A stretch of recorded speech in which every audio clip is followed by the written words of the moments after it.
గానము చేయుదము, రండి ఉత్సాహించి పాడుదము. రక్షణ దుర్గము మన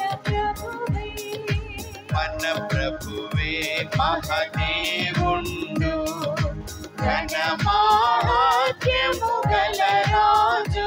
మరలా మన ప్రభువే మహదేవుండు, పిల్లలందరూ పాడాలి. పిల్లలు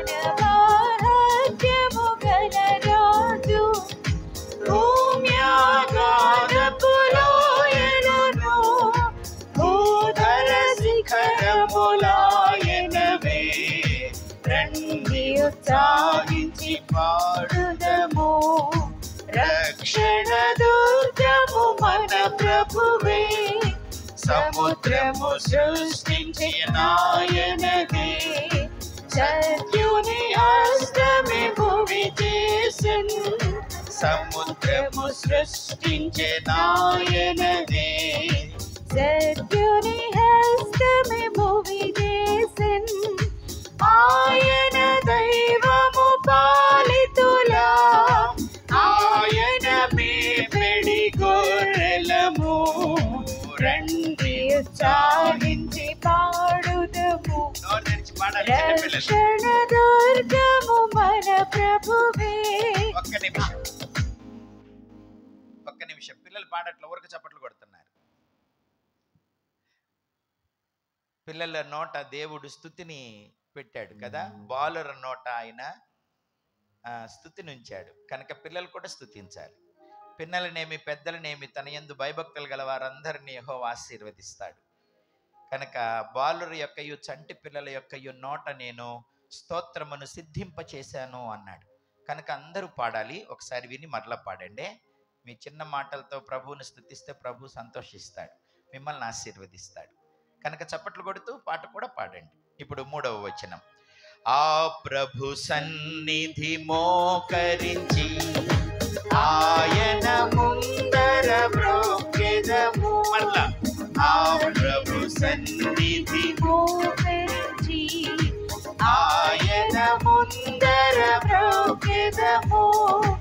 ఆయన మాటలు గైకొనినా అయ్యవి మనకెంతో మేలగును. రండి ఉత్సాహించి పాడుదము. రక్షణ దుర్గము మన ప్రభువే, తండ్రి కుమార శుద్ధాత్మకును తగు స్తుతి మహిమలు కల్గుగాక. తండ్రి కుమార శుద్ధాత్మకును తగు స్తుతి మహిమలు కల్గుగాక. ఆదిని ఇప్పుడు ఎల్లప్పుడు అయినట్లు యుగములనామే. రండి ఉత్సాహించి పాడుదము. రక్షణ దుర్గము మన ప్రభువే, ఉత్సాహించి పాడుదము. రక్షణ దుర్గము మన ప్రభువే. ఇంకొక ఎక్సర్సైజ్. చిన్నపిల్లలందరూ చేతులు ఎత్తండి. చిన్నపిల్లలు అంటే ఎంత ఏజ్ అంటారు? బిలో 15 years అనుకుందాం. వీళ్ళు మాత్రమే పాడతారు. ఇప్పుడు వాళ్ళు మాత్రమే చప్పట్లు కొట్టి వాళ్ళు మాత్రమే పాడతారు. ఫస్ట్ లైనే, ఓకేనా? రండి ఉత్సాహించి రక్షణ. మరలా రండి ఉత్సాహించి.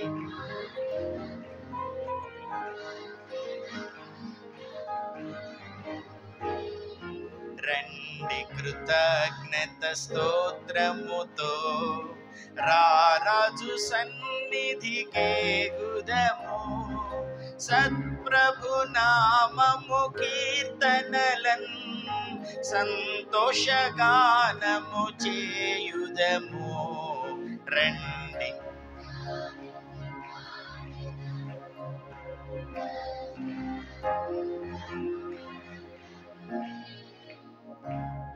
దావీదు మీకులాగా చిన్నప్పటి నుంచి ప్రభువును స్తుతించాడు.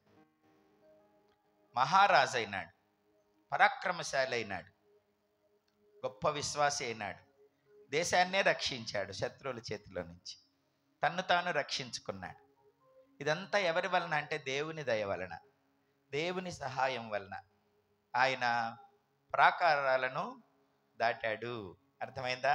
సమస్యలను దాటాడు. కనుక పిల్లలు దేవుణ్ణి స్తుతించాలి. అందరూ దేవుణ్ణి స్తుతించాలి కదా. పిల్లలు, పెద్దలు, వృద్ధులు అందరూ దేవుణ్ణి స్తుతించాలి అన్నాడు. కనుక స్తుతించే ఈ ఉదయం నాకు చాలా ఆనందంగా ఉంది, మీ అందరితో కలిసి స్తుతించటం. కొద్ది నెలల్లోనే ఇన్నిసార్లు చర్చికి రావటం ఇదే మొదటిసారి. సంవత్సరానికి ఒకసారి వెళ్తాను, లేదా 2 సార్లు వెళ్తాను. కానీ 1-2 నెలల్లోనే ఇన్నిసార్లు రావడం ఇది ఈ సంఘంతోనే మొదట. అయ్యగారి ప్రేమ, దేవుడు ఆత్మలో మాకిచ్చిన అనుబంధం, మీతో నాకిచ్చిన ఆ ఆత్మీయ అనుబంధం, మరలా 3వసారి ఏమో ఇప్పుడు మరలా వచ్చాను. ఒకసారి ఫ్యామిలీ రిట్రీట్ ఏర్పాటు చేసినాము, అంతకు ముందు ఒక సండే వచ్చాము. ఈరోజు మరలా మీతో ఉండటం నాకు చాలా సంతోషంగా ఉంది. 2024 చూస్తూ ఉంటే ఇంతలో అయిపోయింది. అసలు లాస్ట్ మంత్కి వచ్చేసేసాం. ఈ సంవత్సరం అంతా దేవుడు మనల్ని ఎంతో కాపాడినాడు. మనము దేవుని సన్నిధికి రావాలి. మరలా ఇప్పుడు 95వ కీర్తనలోనికి వెళదాం. రండి యెహోవాను గూర్చి ఉత్సాహధ్వని చేయుదము, మన రక్షణ దుర్గమును బట్టి సంతోషగానము చేయుదము. కృతజ్ఞతాస్తుతులతో ఆయన సన్నిధిని చేరుదము. కృతజ్ఞతాస్తుతులు మనము దేవునికి చెల్లించాలి. స్తుతి, ఆరాధన 2 మాటలు. 2 చేతులు పైకెత్తి ప్రభువును ఘనపరచటం, ఆయన చేసిన కార్యములను గురించి ఆయన్ను ఘనపరచటం స్తుతి. మరి ఆరాధన అంటే మౌనంగా మోకరించి ఏమీ మాట్లాడకుండా ప్రభువుకి మన ప్రేమను తెలియచేయటం. మోకరించి మౌనంగా కళ్ళు మూసుకుంటే దేవుడు చేసిన మహత్కార్యాలన్నీ అర్థమవుతాయి. కృతజ్ఞత ఎక్కడుంటుందో అక్కడ స్తుతి ఉంటుంది. ఎక్కడ స్తుతి ఉంటుందో అక్కడ దేవుని సన్నిధి ఉంటుంది. ఎక్కడ దేవుని సన్నిధి ఉంటుందో అక్కడ దేవుని యొక్క సమృద్ధి అయిన సహాయము, ఆశీర్వాదం ఉంటుంది. గట్టిగా ఒకసారి దేవునికి స్తోత్రం చెప్పాలి. మనము వేకువనే లెగిసి ప్రభువును స్తుతించటం అనేది చాలా గొప్ప సంగతి. గ్రీక్ భాషలో కృతజ్ఞతను యుకార్ ఇస్టియా అన్నారట. యుకార్ ఇస్టియా అని అంటే కృతజ్ఞత అంటే చేసిన కార్యములను జ్ఞాపకము చేసుకొనుట. ఎవరు చేసిన కార్యములు? దేవుడు మన కొరకు చేసిన గొప్ప కార్యములను జ్ఞాపకం చేసుకోవటమే. మరి జ్ఞాపకం చేసుకున్నప్పుడు ఏమవుద్ది? హృదయము స్తుతులతో నిండుతుంది. హృదయం స్తుతితో నిండినప్పుడు నోరు పాడుతుంది. అర్థమవుతుందా? నోరు పాడుతుంది. కొన్నిసార్లు ఇక పాటలు రావు, ఓన్లీ కన్నీరే వస్తుంది. కేవలం కన్నీరే వస్తుంది. నేను రాత్రి ఒక చోట వాక్యం చెప్పాను, అయిపోయి వస్తా అంటే అక్కడ ఒక కుటుంబం వచ్చారు. పాపం వాళ్ళ పాపకి ఈ శ్వాసనాళం మూసుకుపోయింది. ఆ అమ్మాయి ముక్కుతో గాలి పీల్చుకోలేదు. చాలా చక్కనిది, చాలా తెలివి కలిగింది, చురుకైందే. కానీ ఆ అమ్మాయికి శ్వాస ఆడదు. ఈ ముక్కులో నుంచి గాలి వెళ్ళదన్నమాట. ఈ రెస్పిరేటరీ ట్రాక్ ఉంటుంది కదా, అదంతా పూడుకుపోయింది, పనిచేయట్లేదు. అందుకని ఈ ట్రేకియాకి చిన్న రంధ్రం చేసి ఇందులో నుంచి ఒక పైప్ పెట్టారు, ప్లాస్టిక్ పైప్. కాబట్టి ఆ అమ్మాయి ముక్కులు ఉన్నా కూడా ముక్కుతో గాలి పీల్చుకోదు, ఇక్కడ నుంచి పైప్లో నుంచి గాలి పీల్చుకుంటది. అది ఒకలాంటి ఒక శబ్దం వస్తుంటది, గుర్ర గుర్ర గుర్ర అని. ఆ అమ్మాయి స్కూల్కి వెళ్తే అదొక డిస్టర్బెన్స్, చర్చిలో అదొక డిస్టర్బెన్స్, ఇంట్లో పడుకుంటే అదొక డిస్టర్బెన్స్, నలుగురితో ఆడుకుంటున్నా ఎక్కడన్నా కూర్చున్నది ఒక డిస్టర్బెన్స్. అదొకలాంటి అసహ్యమైన శబ్దం, వినలేని శబ్దం. ఆ అమ్మాయి చాలా చిన్నబోతుంటది. వాళ్ళ అమ్మ నాన్న చూసి చాలా ఏడుస్తుంటారు. మొన్న ఏం జరిగిందంటే, ఉన్నట్టుండి విజయవాడలో వరదలు వచ్చినాయి కదా, బుడమేరు పొంగి వరదలు వచ్చి సింగనగర్ అంతా మునిగిపోయిందే. ఆ టైంలో ఈ లోపల పెట్టిన పైపు డిస్కనెక్ట్ అయిపోయి అది ఊపిరితిత్తుల్లోకి వెళ్ళిపోయింది. ఊపిరితిత్తుల్లోకి వెళ్ళిపోతే ఇక ఊపిరి పీల్చుకోలేకపోతుంది, ఇక చచ్చిపోద్దని వాళ్ళు ఆ పాపను పట్టుకొని ఎటు పోదామన్నా ఇటు వస్తామంటే కేసరి దగ్గర మున్నేరు ప్రవహిస్తా రోడ్డు కట్ అయిపోయి ట్రాఫిక్ అంతా ఆగిపోయింది. నందిగామలో హాస్పిటల్స్ సరిగా లేవు. అక్కడికి తీసుకెళ్ళిపోతే మేము తీయలేము, ఈ అమ్మాయిని మేము బ్రతికించలేమన్నారట. అర్జెంటుగా విజయవాడ తీసుకెళ్ళమంటే విజయవాడ బ్లాక్ అయిపోయింది రోడ్లన్నీ. వెనక్కి పోదామంటే హైదరాబాద్ నుండి వస్తున్న ఆ వెహికల్స్ అన్నీ బ్లాక్ అయిపోయినాయి. ఎక్కడ చూసినా భయంకరమైన వర్షాలు, వరదలు, ఖమ్మం, వరంగల్ అన్నీ మునిగిపోయినాయి. ఎటు పోవాలో అర్థం కాని పరిస్థితి. బైకుల మీద తీసుకొని పరిగెత్తుకుంటూ కొంత దూరం వెళ్ళి, ఆ తర్వాత రోడ్డు క్లియర్ అయిన దగ్గర వెహికల్స్ తీసుకొని హైదరాబాద్ వెళ్ళి అక్కడ వాళ్ళు ఓ నెల రోజులేమో ఉండాల్సి వచ్చింది. ఎట్లయితే దేవుని దయ వలన, దైవజనులు చేసిన ప్రార్థన వలన ఆయన కృపను కృమ్మరించి ఆ ఊపిరితిత్తుల్లో ఉన్న ఊడిపోయిన ప్లాస్టిక్ పైపును బయటికి తీయగలిగినారు. ఆ పాపను తీసుకొని రాత్రి వచ్చారు. నేను ఆ పాపకు చెబుతున్నాను, దేవునికి నువ్వు కృతజ్ఞత కలిగి ఉండాలి. ఆ పాప పేరు ఏం పేరనంటే ఆకాంక్ష. ఆకాంక్ష, నువ్వు దేవునికి కృతజ్ఞత కలిగి ఉండాలి. నీ కొరకు ప్రయాసపడుతున్న అమ్మ నాన్నకు కూడా నువ్వు కృతజ్ఞత కలిగి ఉండాలి. వాస్తవానికైతే నువ్వు చచ్చిపోయి ఇప్పటికి ఒక 2 నెలలు అవ్వాల్సిందమ్మా. దేవుడు నిన్ను బ్రతికించాడు. అమ్మ నాన్న నీ కొరకు ప్రయాసపడ్డారు. మర్చిపోబాకమ్మా ఎప్పుడు దేవుడు చేసిన కార్యాలు అని చెప్పాను. ఆ పాప ఏడుస్తా నిలబడింది. వాళ్ళ అమ్మ నాన్న ఏడుస్తా నిలవబడ్డారు. వారు ప్రభువును స్తుతించారు. వారితో కలిసి నేను కూడా ప్రభువును స్తుతించాను. కృతజ్ఞతలో కృత్యము, జ్ఞప్తి అనే 2 మాటలు కలిసి ఉన్నాయి. కృతజ్ఞత, కృత్యము, జ్ఞప్తి. చేసిన కార్యములను గుర్తు చేసుకోవాలి. మన మనసు ఎలాంటిదంటే, పొందుకున్నప్పుడే, కష్టం వచ్చినప్పుడే, బాధ ఉన్నప్పుడే, కరువు ఉన్నప్పుడే, రోగం ఉన్నప్పుడే, నొప్పి ఉన్నప్పుడే దేవుడా దేవుడా దేవుడా దేవుడా అనేది. దైవజనుల చుట్టూ తిరిగేది, ప్రార్థనలు అనేది, ఉపవాసాలు అనేది కష్టం ఉన్నప్పుడే. అప్పుడు చాలా ప్రార్థనలు చేస్తాం. ఆ కష్టం తీరిపోయిన తర్వాత అంత స్తుతించం ఎందుకో మరి అర్థం కాదు. ఒక కష్టం తొలగడానికి 10 సంవత్సరాలు ప్రార్థన చేస్తాం. మరి కష్టం తీరిన తర్వాత 10 సంవత్సరాలు స్తుతిస్తామా? నో. ఒక స్తుతి కొడుకుబెట్టి అయిపోయా గంటలో. ఓ 5 నిమిషాల సాక్ష్యం చెప్పి అయిపోయే. ఇంత పెద్ద కష్టం, నువ్వు కొన్ని సంవత్సరాలు తీరాలని ప్రార్థన చేసిన కష్టం, కొరత తీర్చినప్పుడు మరి అన్ని సంవత్సరాలు ప్రభువును స్తుతించాలి కదా. కానీ ఒక చిన్న స్తుతి కొడుకు పెట్టుకొని ఒక గంటలో అంత అయిపోతుంది. సంఘంలోకి వచ్చి ఒక 5 నిమిషాలు సాక్ష్యం చెప్పి ఇక అంతే, దాన్ని వదిలేసేస్తారు. 10 సంవత్సరాలని కష్టాన్ని తొలగించిన ప్రభువుని కనీసం 10 సంవత్సరాలైనా స్తుతించాలి కదా. దావీదు దగ్గర మనం ఆ సంగతి చూస్తాం. మనమే ఎప్పటికప్పుడు మర్చిపోతుంటాం కార్యాలని, ఎప్పటికప్పుడు మర్చిపోతుంటాం. అందుకే చాలాసార్లు స్తుతించడానికి మన దగ్గర ఏముండదు. అయ్యగారు స్తుతించండి స్తుతించండి స్తుతించండి అని దైవజనులు చెబుతుంటారు. స్తుతించడానికి మన దగ్గర ఏముండవు. ఏమీ లేవా? నువ్వు పుట్టినప్పటి నుంచి ఇప్పటి వరకు ఏమీ లేవా? కౌంట్ యువర్ బ్లెస్సింగ్స్ 1 by 1 అని ఒక ఆయన పాట రాశాడు. ఆల్ ద టైమ్ నువ్వు కౌంట్ చేసుకోవాలి. దావీదు భక్తుడు ఎప్పుడు కౌంట్ చేసుకుంటాడు. తన బాల్య దినముల నుంచి ఇప్పుడు రాజయ్యేదాకా ఏమేం జరిగినాయి, ఎంతెంతమంది యుద్ధాల్లో దేవుడు జయమిచ్చాడు, ఎంతమంది శత్రువుల నుంచి విడిపించాడు, ఎంత కరువు నుంచి విడిపించాడు, ఎన్ని భయాల నుంచి విడిపించాడు, ఎన్ని శ్రమల నుంచి విడిపించాడు, ప్రతిరోజు గుర్తు చేసుకుంటాడు. అందుకే ఆయన దినమునకు 7 మారులు స్తుతించాడట. గట్టిగా దేవునికి స్తోత్రం చెప్పాలి. మనకు స్తుతించడానికి, ప్రార్థించడానికి పెద్ద ఏముండవు.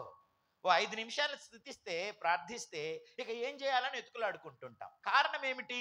మరచిపోయే మనస్తత్వం మనం కలిగి ఉన్నాము. మరచిపోకూడదు.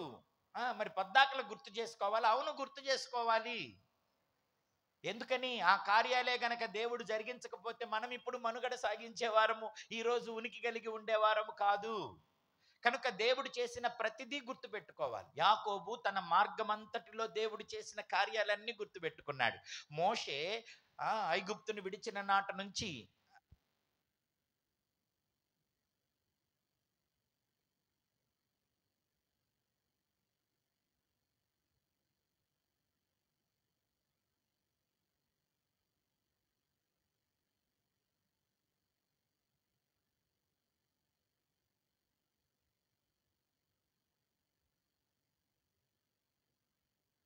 Okay, thank you. కూర్చోవాలి. ద్వితీయోపదేశకాండంలో మొత్తం వివరిస్తాడు. అంటే ఆయన అవన్నీ జ్ఞాపకం చేసుకుంటున్నాడు. దావీదు భక్తుడు కూడా అన్ని గుర్తు చేసుకున్నాడు. స్టెఫెన్ గురించి కూడా మీరు చదివితే అపోస్తల కార్యంలో, అబ్రహామును కల్దీయుల దేశంలో నుంచి పిలిచినప్పటి నుంచి ఇప్పటి వరకు జరిగిన కార్యాలన్నీ ఆయన మరణించేటప్పుడు పూసగుచ్చినట్టు చెప్పాడు. భక్తులందరూ అంతంతసేపు దేవుణ్ణి ఎలా స్తుతించగలిగినారు? జీవితకాలం అంతా ఎలా స్తుతించగలిగినారు? దావీదు భక్తుడు ఏమంటాడు?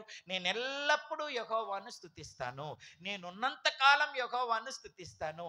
ఎలాగా స్తుతిస్తాడు అని అంటే, గతంలో తన జీవిత ప్రారంభం నుంచి ఇంతవరకు జరిగినవి ప్రతిరోజు గుర్తు చేసుకుంటాడు.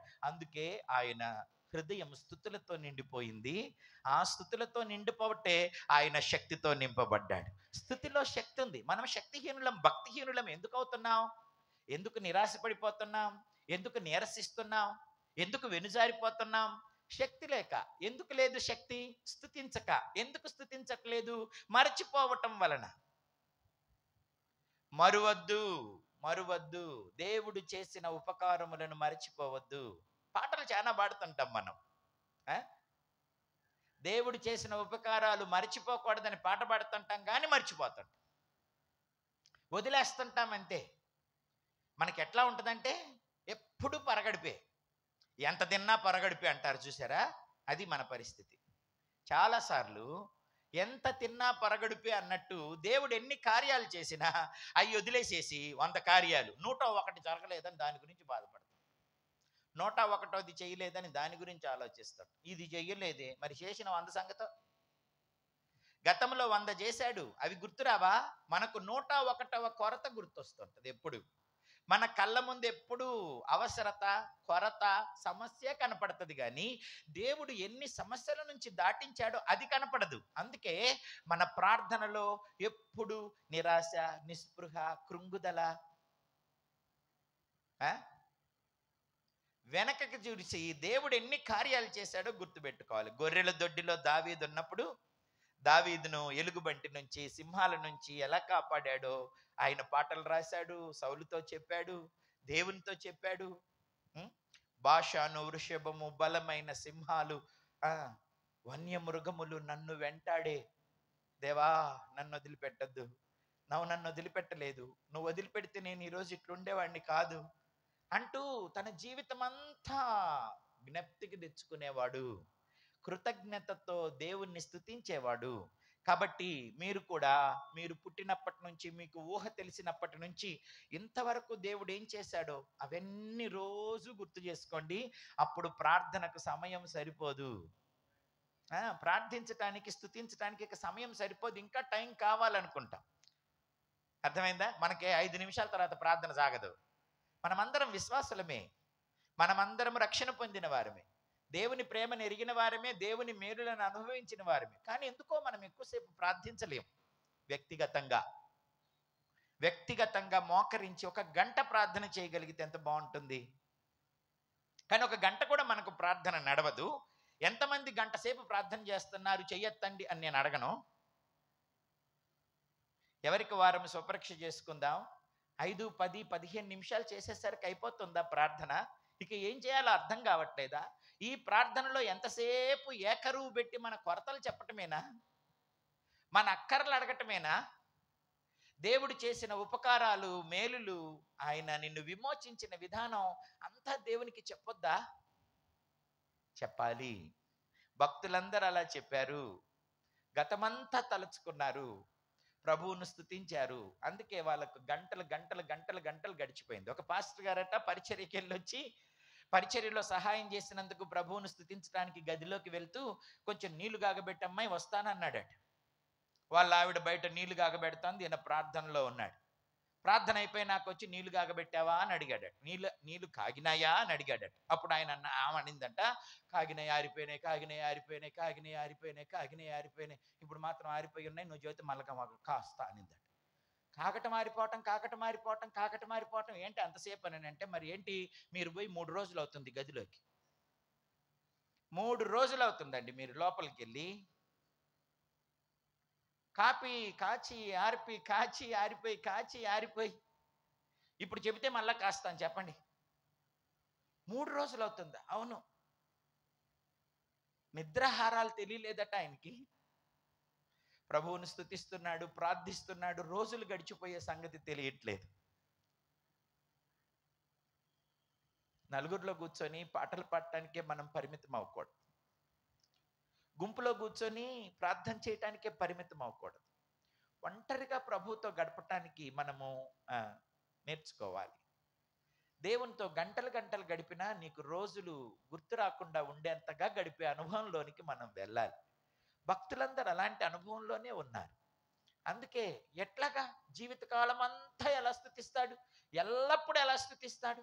అంత పెద్ద రాజయ్యుండి 12 గోత్రాలను పరిపాలిస్తూ అన్ని లక్షల మంది ప్రజలు, ఓ పక్క దేవాలయానికి డబ్బు సిద్ధం చేయటం, ఒక పక్క దావీదు పట్టణాన్ని కట్టటం, ఇవన్నీ చేస్తూ యుద్ధాలు చేస్తూ ఎలా 7 సార్లు స్తుతించగలిగినాడు? కృతజ్ఞత, జ్ఞప్తికి తెచ్చుకోవటం, దేవుణ్ణి ఘనపరచటం, దేవుణ్ణి స్తుతించటం, సాగిలపడటం. అర్థమైందా? మోకరించటం, 2 చేతులెత్తి ప్రార్థన చేయటం, మోకరించి ప్రార్థన చేయటం, బోర్ల పడుకొని సాగిలపడి ప్రార్థన చేయటం. ఎన్ని రకాల ప్రార్థనలు చేయొచ్చో అన్ని రకాలు. వెళ్ళకిలా పడుకొని ప్రార్థన చేస్తాడట, ఆయన స్తుతిస్తాడట, బోర్ల పడుకొని స్తుతిస్తాడట, మోకరిస్తాడట, పైకి లెగుస్తాడట. నా ప్రియ దేవుని పిల్లారా, నిత్యము స్తుతించినాడు. ఆ స్తుతితోనే ఆయన అన్ని విజయాలు చూశాడు. దేవుని శక్తిని పొందుకున్నాడు, పరిశుద్ధాత్మను పొందుకున్నాడు, ప్రవచించాడు, పాడాడు, యుద్ధాలు చేశాడు, శక్తిని పొందుకున్నాడు. ఇంటిలో యుద్ధాలు, బయట యుద్ధాలు, చుట్టుప్రక్కల యుద్ధాలు, అన్ని యుద్ధాలలో గెలిచాడు. కారణం దేవుని శక్తిని పొందుకున్నాడు, దేవుని సన్నిధిని పొందుకున్నాడు. చెప్పాను కదా, దేవుని కార్యాలను నువ్వు తలచుకున్నప్పుడు నీవు హృదయం స్తుతులతో నిండుతుంది, కన్నీటితో నీ కన్నులు నిండిపోతాయి. నువ్వు అలా దేవుణ్ణి ఆరాధిస్తూ స్తుతిస్తూ ఉండగా దేవుని సన్నిధి నీ దగ్గరికి వచ్చేస్తుంది. దేవుని సన్నిధిలో బల ప్రభావాలు ఉన్నాయి, ఘనత సౌందర్యాలు ఉన్నాయి. బల సౌందర్యములు, ఘనత ప్రభావములు ఆయన సన్నిధిలో ఉన్నవి. ఆయన సన్నిధి నిన్ను అలా నింపుతుంది. బుద్ధి విజ్ఞాన సర్వ సంపదలు ఆయనలో గుప్తమై ఉన్నవి. ఆయన వస్తే మీకు దొరుకుతాయి. కనుక ఆయనను స్తుతించాలి. పిల్లలు పెద్దలు అందరూ స్తుతించాలి. ఆయన మీద మీరు ఆధారపడాలి, ఆయనతో గడపాలి. అర్థమవుతుందా? అలాగూ మనం దేవుణ్ణి ఘనపరచాలి. ఎందుకు మనం దేవుణ్ణి ఘనపరచాలి, ఎందుకు ఆయనకు ఉత్సాహ ధ్వని చెయ్యాలి అన్న విషయాలను తెలియచేస్తూ 3వ వచనంలో చెప్తున్నాడు, యెహోవా మహాదేవుడు, దేవతలందరికీ పైన మహాత్మ్యము గల మహారాజు. భూమ్యాగాధ స్థలములు ఆయన చేతిలోనున్నవి, పర్వత శిఖరములు ఆయనవే. సముద్రము ఆయనది, ఆయన దాన్ని కలుగజేసెను. ఆయన హస్తములు భూమిని నిర్మించెను. ఆయన మన దేవుడు, మనము ఆయన పాలించు ప్రజలము, ఆయన మేపే గొర్రెలము. ఇందుకని మనం దేవుణ్ణి స్తుతించాలి. రండి, ఏమంటాడు, నమస్కారము చేసి సాగిల పడదాం, దేవుని దగ్గర నమస్కారం చేద్దాం. మీరు సముద్ర పొడ్డునే ఉన్నారు కదా, సముద్రము వలన మనకెన్ని మేలులు కదా. ఈ లోకమంతా సముద్రం వలన ఎన్నో మేలులు పొందుతుంది. ఉప్పు దగ్గర నుంచి కదా, వాతావరణం చల్లబట్టం, వర్షాలు రావటం సముద్రం వల్లనే. నదులు, భూమి, పర్వత శిఖరాలు, అగాధ జలములు అన్నీ దేవునివే. Everything is in his control. తర్వాత ఆయన అన్నిటినీ సృష్టించిన సృష్టికర్త.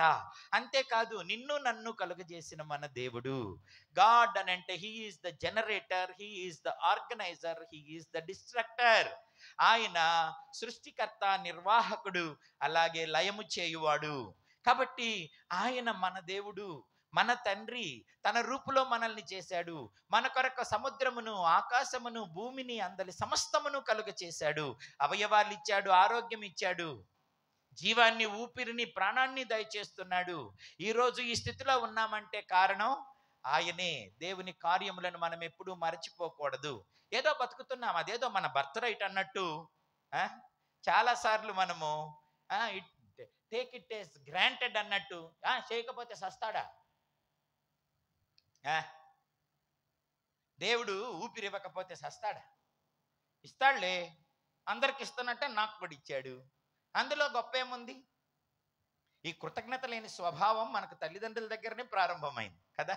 అమ్మ వాళ్ళు ఎంత కష్టపడ్డా కూడా అసలు వాళ్ళకి ఇచ్చావులే పెద్ద.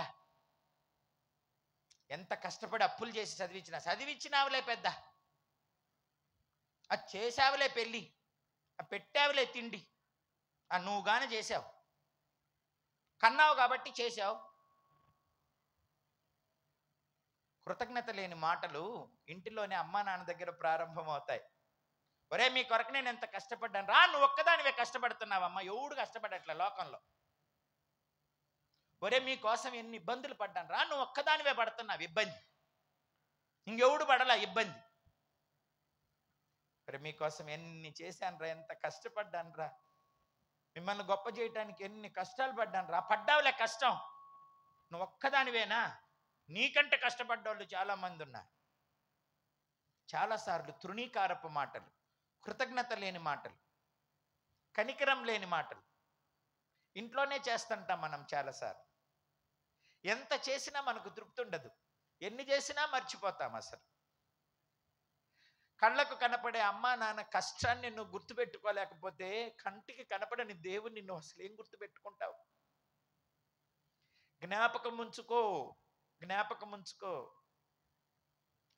కన్నావులే, పెంచావులే, చదివిచ్చావులే, సంపాదించావులే, బోడి. తల్లిదండ్రుల పట్ల కృతజ్ఞత ఉండాలి, దైవజనుల పట్ల కృతజ్ఞత ఉండాలి, నీకు సహాయం చేసిన ప్రతి వ్యక్తి పట్ల నీకు కృతజ్ఞత ఉండాలి. చాలాసార్లు మనం అనుకుంటామా, ఎంత చేసావు, 100 రూపాయలేగా, అవసరమైతే ఇప్పుడు పడేస్తా 400. ఇప్పుడు నీ దగ్గర 10,000 ఉన్నాయేమోలే, ఆ రోజు 100 రూపాయలు లేవు. ఆ 100 రూపాయలు లేనప్పుడు వాళ్ళు నీకు సహాయం చేశారు, అప్పుడేమన్నావు? చచ్చి నీ కడుపున పుడతా, భలే ఆదుకున్నావు, ఎప్పటికీ మర్చిపోను. ఇప్పుడు 10,000 వచ్చినాయిలే, ఇప్పుడు 10,000 వచ్చినాయి కాబట్టి ఆఫ్టర్ ఆల్ 100 రూపాయలు ఇచ్చావు, ఇసిరిపడేస్తా 10,000. అమ్మ నాన్నను కూడా అంటుంటారు, ఎంత పెట్టావో చెప్పు, ఎంత పెట్టావో చెప్పు, మొత్తం ఇచ్చేస్తా. వాళ్ళు పెట్టింది తిని, వాళ్ళు చదివించింది చదువుకొని, ఈరోజు కాస్త ఉద్యోగం వచ్చి 4 రూపాయలు సంపాదిస్తూ ఉంటే, ఎంత ఖర్చు పెట్టావో చెప్పు, మొత్తం పడేస్తా నీ ముఖాన అనొచ్చా? కానీ రోడ్డున పడేసిన వాళ్ళు ఎంతమంది? అన్నం పెట్టకుండా రోడ్డున పడేస్తే అడుక్కు తిన్నోళ్ళు ఎంతమంది? రాత్రనక పగలనక తల్లిదండ్రులు మన కొరకు కష్టపడి చదివించి మనం గొప్ప వాళ్ళని మన కొరకు కట్టలు కరిగించుకొని, కొవ్వు కరిగించుకొని, ఎముకలు అరిగించుకొని ప్రయాసపడితే అది చేసావులే పెద్ద నువ్వుగానా అంటే, తల్లిదండ్రుల దగ్గరే కృతజ్ఞత లేకపోతే ఎట్లా? కృతజ్ఞత లేకపోతే మనము నశించిపోతాం, మర్చిపోతే మనము నశించిపోతాం. గుర్తుపెట్టుకుంటే నువ్వు దీన హృదయం కలిగి కృతజ్ఞతతో మెత్తని మనసుతో వారికి విధేయత చూపిస్తావు, అప్పుడు నువ్వు ఇంకా దీవించబడతావు. దీనులను దేవుడు దీవిస్తాడు, గర్విష్ఠులను, ఆయన చేసిన కార్యాలను మర్చిపోయే వారిని దేవుడు అస్సలు దీవించలేడు. తల్లిదండ్రుల పట్ల కృతజ్ఞత కావాలి, అర్థమైందా? నీకు చిన్న సహాయం చేసినా నువ్వు మర్చిపోకూడదు. ఆ రోజు 100 రూపాయలు లేకనే మనం ఇబ్బంది పడి ఉంటాం, ఆ రోజు ఆ 100 రూపాయలే 1,00,000 రూపాయలతో సమానం. ఆ 100 లేకపోతే మనకు గడిచేది కాదు కదా ఆ రోజు. ఇప్పుడు నీకు డబ్బు వచ్చిన తర్వాత ఆ 100 నీకు లెక్క లేకుండా పోవచ్చునేమో, కానీ ఆ రోజు ఆ 100 చాలా అవసరం. ఆ 100 వల్లనే నువ్వు ఆ సమస్యను దాటావు, ఆ ముద్ద వలననే నువ్వు బ్రతికావు, ఆ ప్రేమ వలననే నువ్వు బ్రతికావు. ఈ రోజు నీ స్థితి మారి గొప్పగా ఉండొచ్చునేమో. సింహాసనం ఎక్కిన దావీదు ఎప్పుడు కూడాను తను గొర్రెలు కాసుకుంటూ అరణ్యములో దుమ్ముకు కొట్టుకుపోయి ఒంటరిగా అన్నలు తృణీకరించి, తండ్రి తృణీకరించి ఉన్న పరిస్థితిని ఎప్పుడు మర్చిపోలేదు. నన్ను ఆ స్థితి నుంచి స్థితికి తీసుకొచ్చావని. కృతజ్ఞత కలిగి ఉండండి. కృతజ్ఞత కలిగి ఉండటం అంటే దేవునికి చాలా ఇష్టం. కృతజ్ఞత లేని వారు కూలిపోతారు. కృతజ్ఞత లేనివారు వేల కొలదీగా కూలినను, కృతజ్ఞత లేనివారు వేల కొలదీగా కూలినను, కృపావాక్యమునకు సాక్షులమై, కృపావాక్యమునకు సాక్షులమై, కృప వెంబడి కృప పొందేదము, కృప వెంబడి కృప పొందేదము. ఆనంద యాత్ర ఇది, ఆత్మీయ యాత్ర.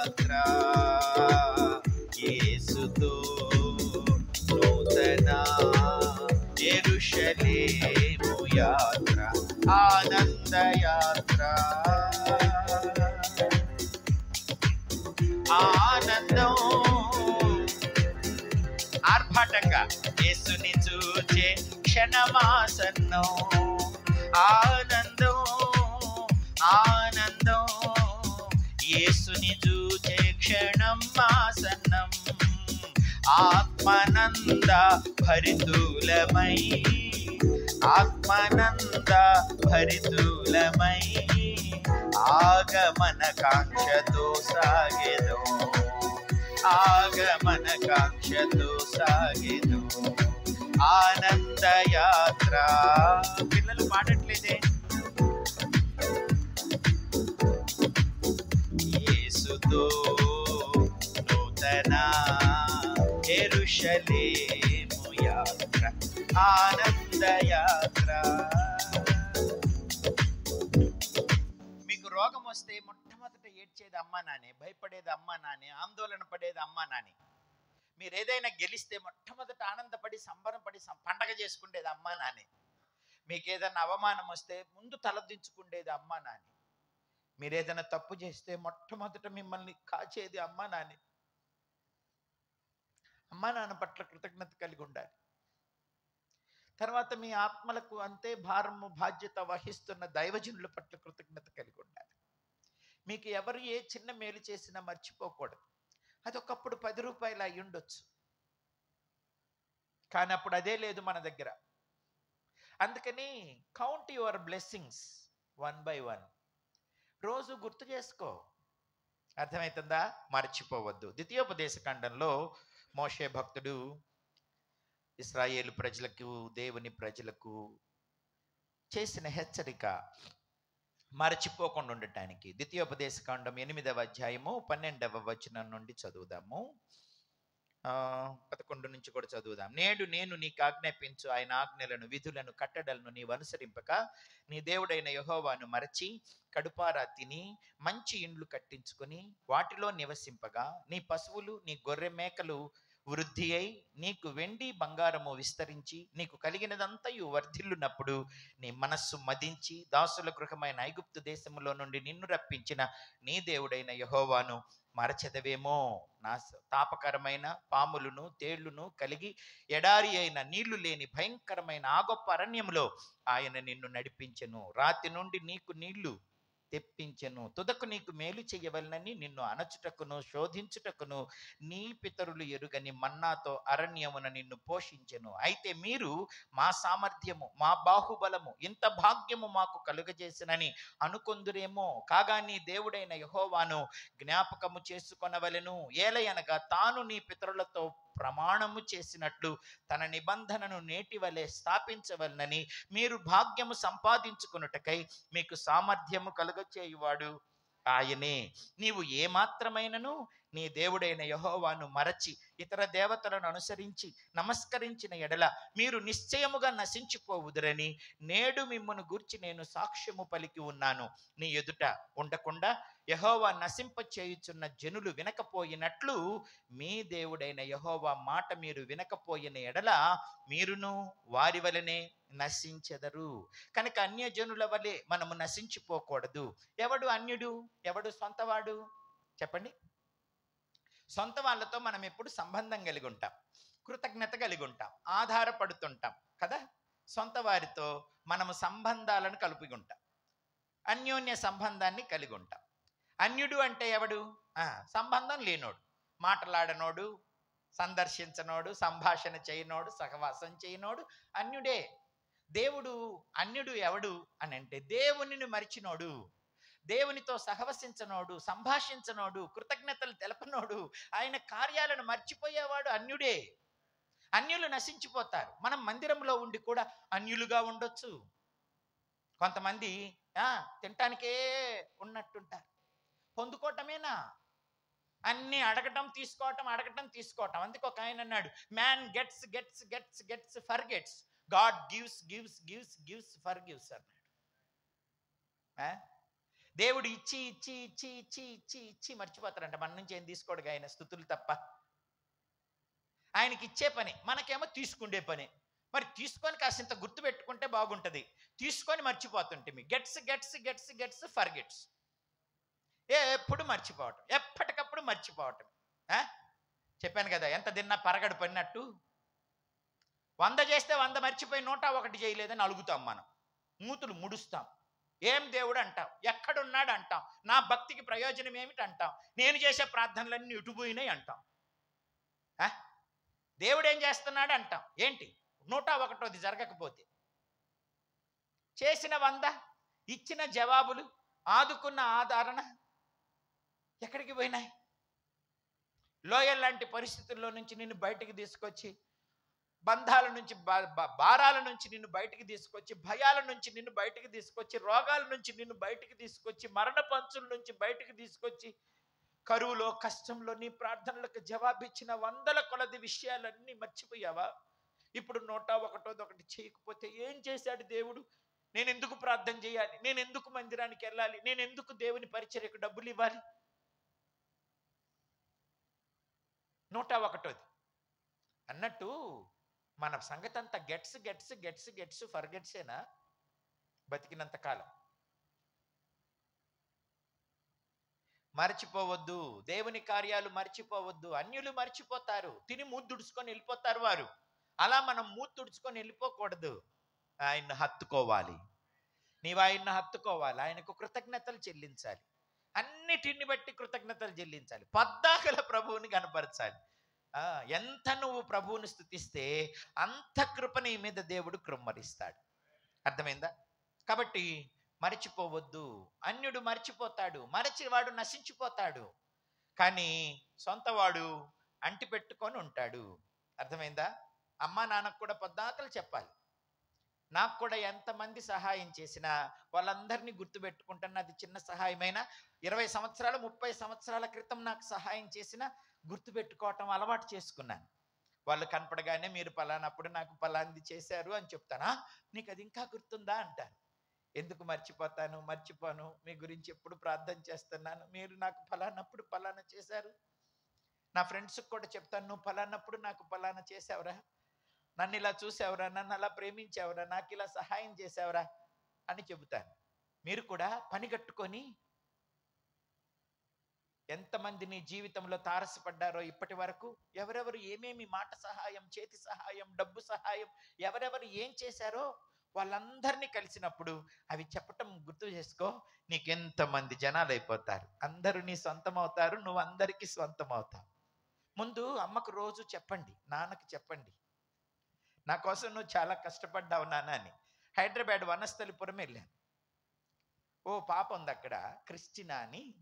వాళ్ళమ్మ ఎంత చెప్పినా ఎంత చేసినా అసలు పట్టించుకోదంట, లెక్క లేకుండా మాట్లాడిద్దట. కానీ ఆ రోజు పిల్లలు, తల్లిదండ్రులు ఎంత ప్రయాసపడతారు, పిల్లలు ఎంత కృతజ్ఞత కలిగి ఉండాలి. అమ్మ వాళ్ళు మీ నుంచి ఏం కోరుకుంటారు? కాసింత కృతజ్ఞత కోరుకుంటారు, కాసింత కృతజ్ఞత కోరుకుంటారు. అమ్మ పొద్దున పాలిచ్చి, పాలు ఇవ్వగానే నీకు డబ్బులు ఇచ్చాను, నీకు పాలు ఇచ్చాను, డబ్బులు ఇవ్వమని అడుగుతుందా? అన్నం పెట్టి, ఈ పూటకు అన్నం పెట్టాను, నాకు డబ్బులు ఇవ్వమని అడుగుతుందా? నీ బట్టలు ఉతికి నీకు డబ్బులు అడుగుతుందా? నీ షూలు పాలిష్ చేసి నీ డబ్బులు అడుగుతుందా? నిన్ను చదివించిన తర్వాత నాన్న ఇంత డబ్బులు అయిపోయినాయి, నాకు డబ్బులు ఇవ్వమని అడుగుతాడా? నీ స్కూల్ ఫీజు కట్టాను, నీ బస్సు ఫీజు కట్టా, నాకు డబ్బులు ఇవ్వని అడుగుతాడా నాన్న? నీ కొరకు ఎన్ని కష్టాలు పడతాడో అమ్మా నాన్న అర్థం చేసుకోండి. ఇప్పుడు పెద్దవాళ్ళ తల్లిదండ్రులు ముసలివారైపోయి ఉంటారు.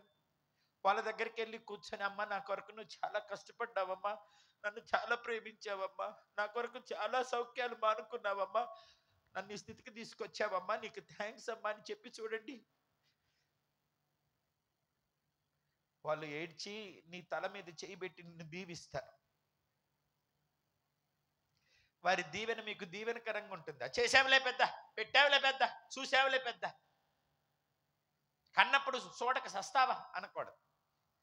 అట్లాంటి మనస్తత్వం కలిగి తల్లిని అస్సలు జ్ఞాపకం చేసుకోకుండా, పట్టించుకోకుండా, లెక్క చేయకుండా ఆ పాప దేవుని వాక్యం విన్న తర్వాత ఇంటికి వెళ్ళిపోయి వాళ్ళమ్మ కాళ్ళు పట్టుకొని, సారీ మమ్మీ, నన్ను క్షమించు మమ్మీ, నేను చాలాసార్లు నిన్ను పట్టించుకోలేదు మమ్మీ, ఈరోజు శ్రీలంకలు వాక్యం చెబుతూ ఉంటే నా కొరకు మీరు ఎంత త్యాగమయ్యారో నాకు అర్థమయ్యింది మమ్మీ, అందుకే మమ్మీ ఇంకెప్పుడు అట్లా కృతజ్ఞత లేకుండా ఉండను మమ్మీ అని చెప్పిందట.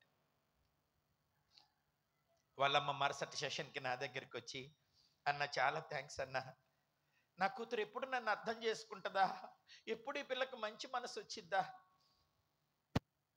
అని ఎదురు చూస్తున్నానన్న. ఈరోజు దేవుని వాక్యం విన్న తర్వాత ఆ అమ్మాయిలో చాలా మార్పు కలిగిందన్న.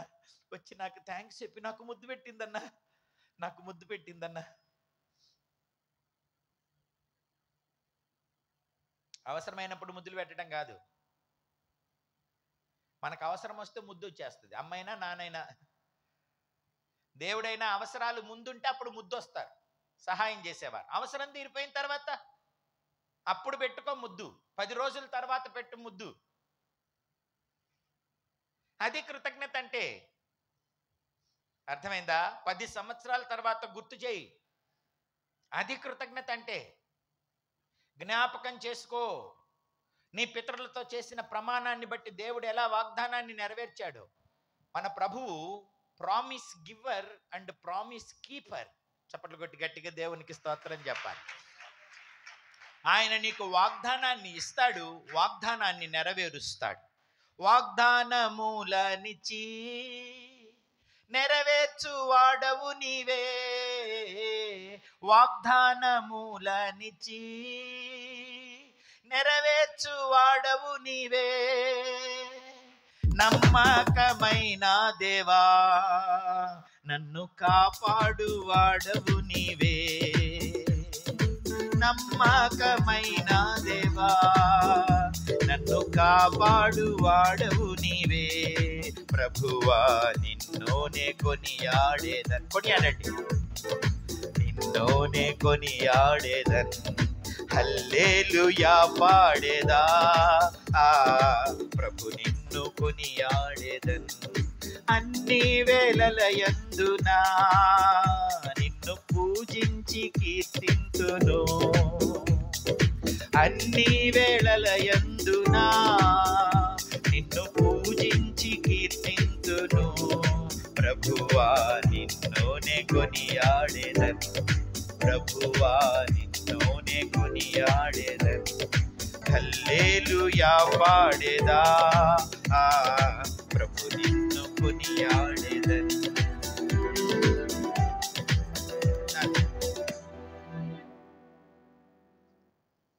దేవుణ్ణి కొనియాడాలి, ఆయన చేసిన కార్యాలను మర్చిపోకూడదు.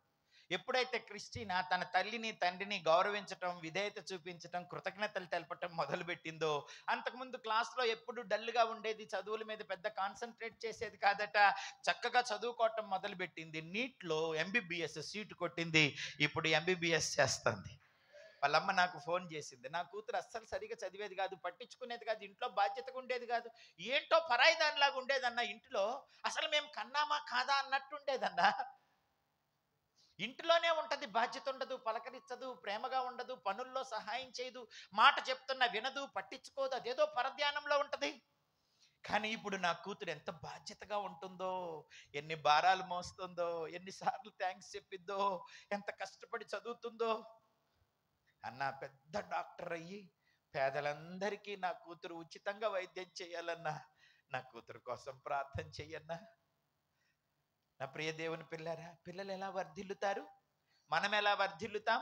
కృతజ్ఞత కలిగి ఉంటే వర్ధిల్లుతారు, మరచిపోతే నాశనం అయిపోతారు, మరచిపోతే నాశనం అవుతారు. దైవజనులు మీ కొరకు కార్చిన కన్నీరు, కట్టుకున్న కడుపు కట్టుకొని చేసిన ఉపవాసాలు, మీకు బోధించి, ప్రేమించి, అర్థం చేసుకొని, సహించి మిమ్మల్ని ఆత్మలో నిలపటానికి, స్థిరపరచటానికి, క్రీస్తు రూపంలోనికి మార్చటానికి, నిత్య జీవం కోసం సిద్ధం చేయటానికి వారు పడే ప్రయాస ఎప్పుడూ మర్చిపోకూడదు. ఎంత ఉన్నత స్థితికి వచ్చినా, ఎంత సమృద్ధిలోకి వచ్చినా దావీదు ఏనాడు తన గొర్రెలు కాసుకునే స్థితిని మర్చిపోలేదు. అర్థమైందా? చాలా మంది భక్తులు వారు ఎంత ఉన్నత స్థితికి వచ్చినా కూడా, విలియం కేరీ గారి గురించి కూడా వింటాము. ఆయన నిఘంటువును కనిపెట్టి, పత్రికలు కనిపెట్టి, బ్యాంక్ సిస్టమ్ తీసుకొచ్చి, అన్ని ముద్రణా యంత్రాలు తీసుకొచ్చి ఎంతో పరిచర్య చేసి భారతదేశాన్ని ఉద్ధరించిన వాడు, నేను చెప్పులు కుట్టుకునే పరిస్థితి నుంచి దేవుడి స్థితికి తెచ్చాడని పెద్ద సభలో చెప్పాడట. నేను చెప్పులు రిపేర్ చేసుకునేవాడిని, దేవుడు నన్ను ఇంత గొప్ప చేశాడు. మనకు వెనకటి స్థితిని ఎప్పుడు మర్చిపోకూడదు. అర్థమైందా? ఒక పిల్ల చింతకాయలు అమ్ముకుంటే పిల్ల ఉందట. ఆ దారిన రాజుగారు పోతా ఆ పిల్లని నచ్చి పెళ్లి చేసుకున్నాడట. ఒకసారి వాళ్ళ ఊరు వచ్చిందంట. అక్కడ అంత చింతకాయలు ఉంటే, ఏమిటి వంకర టింకర కాయలు అనిందట.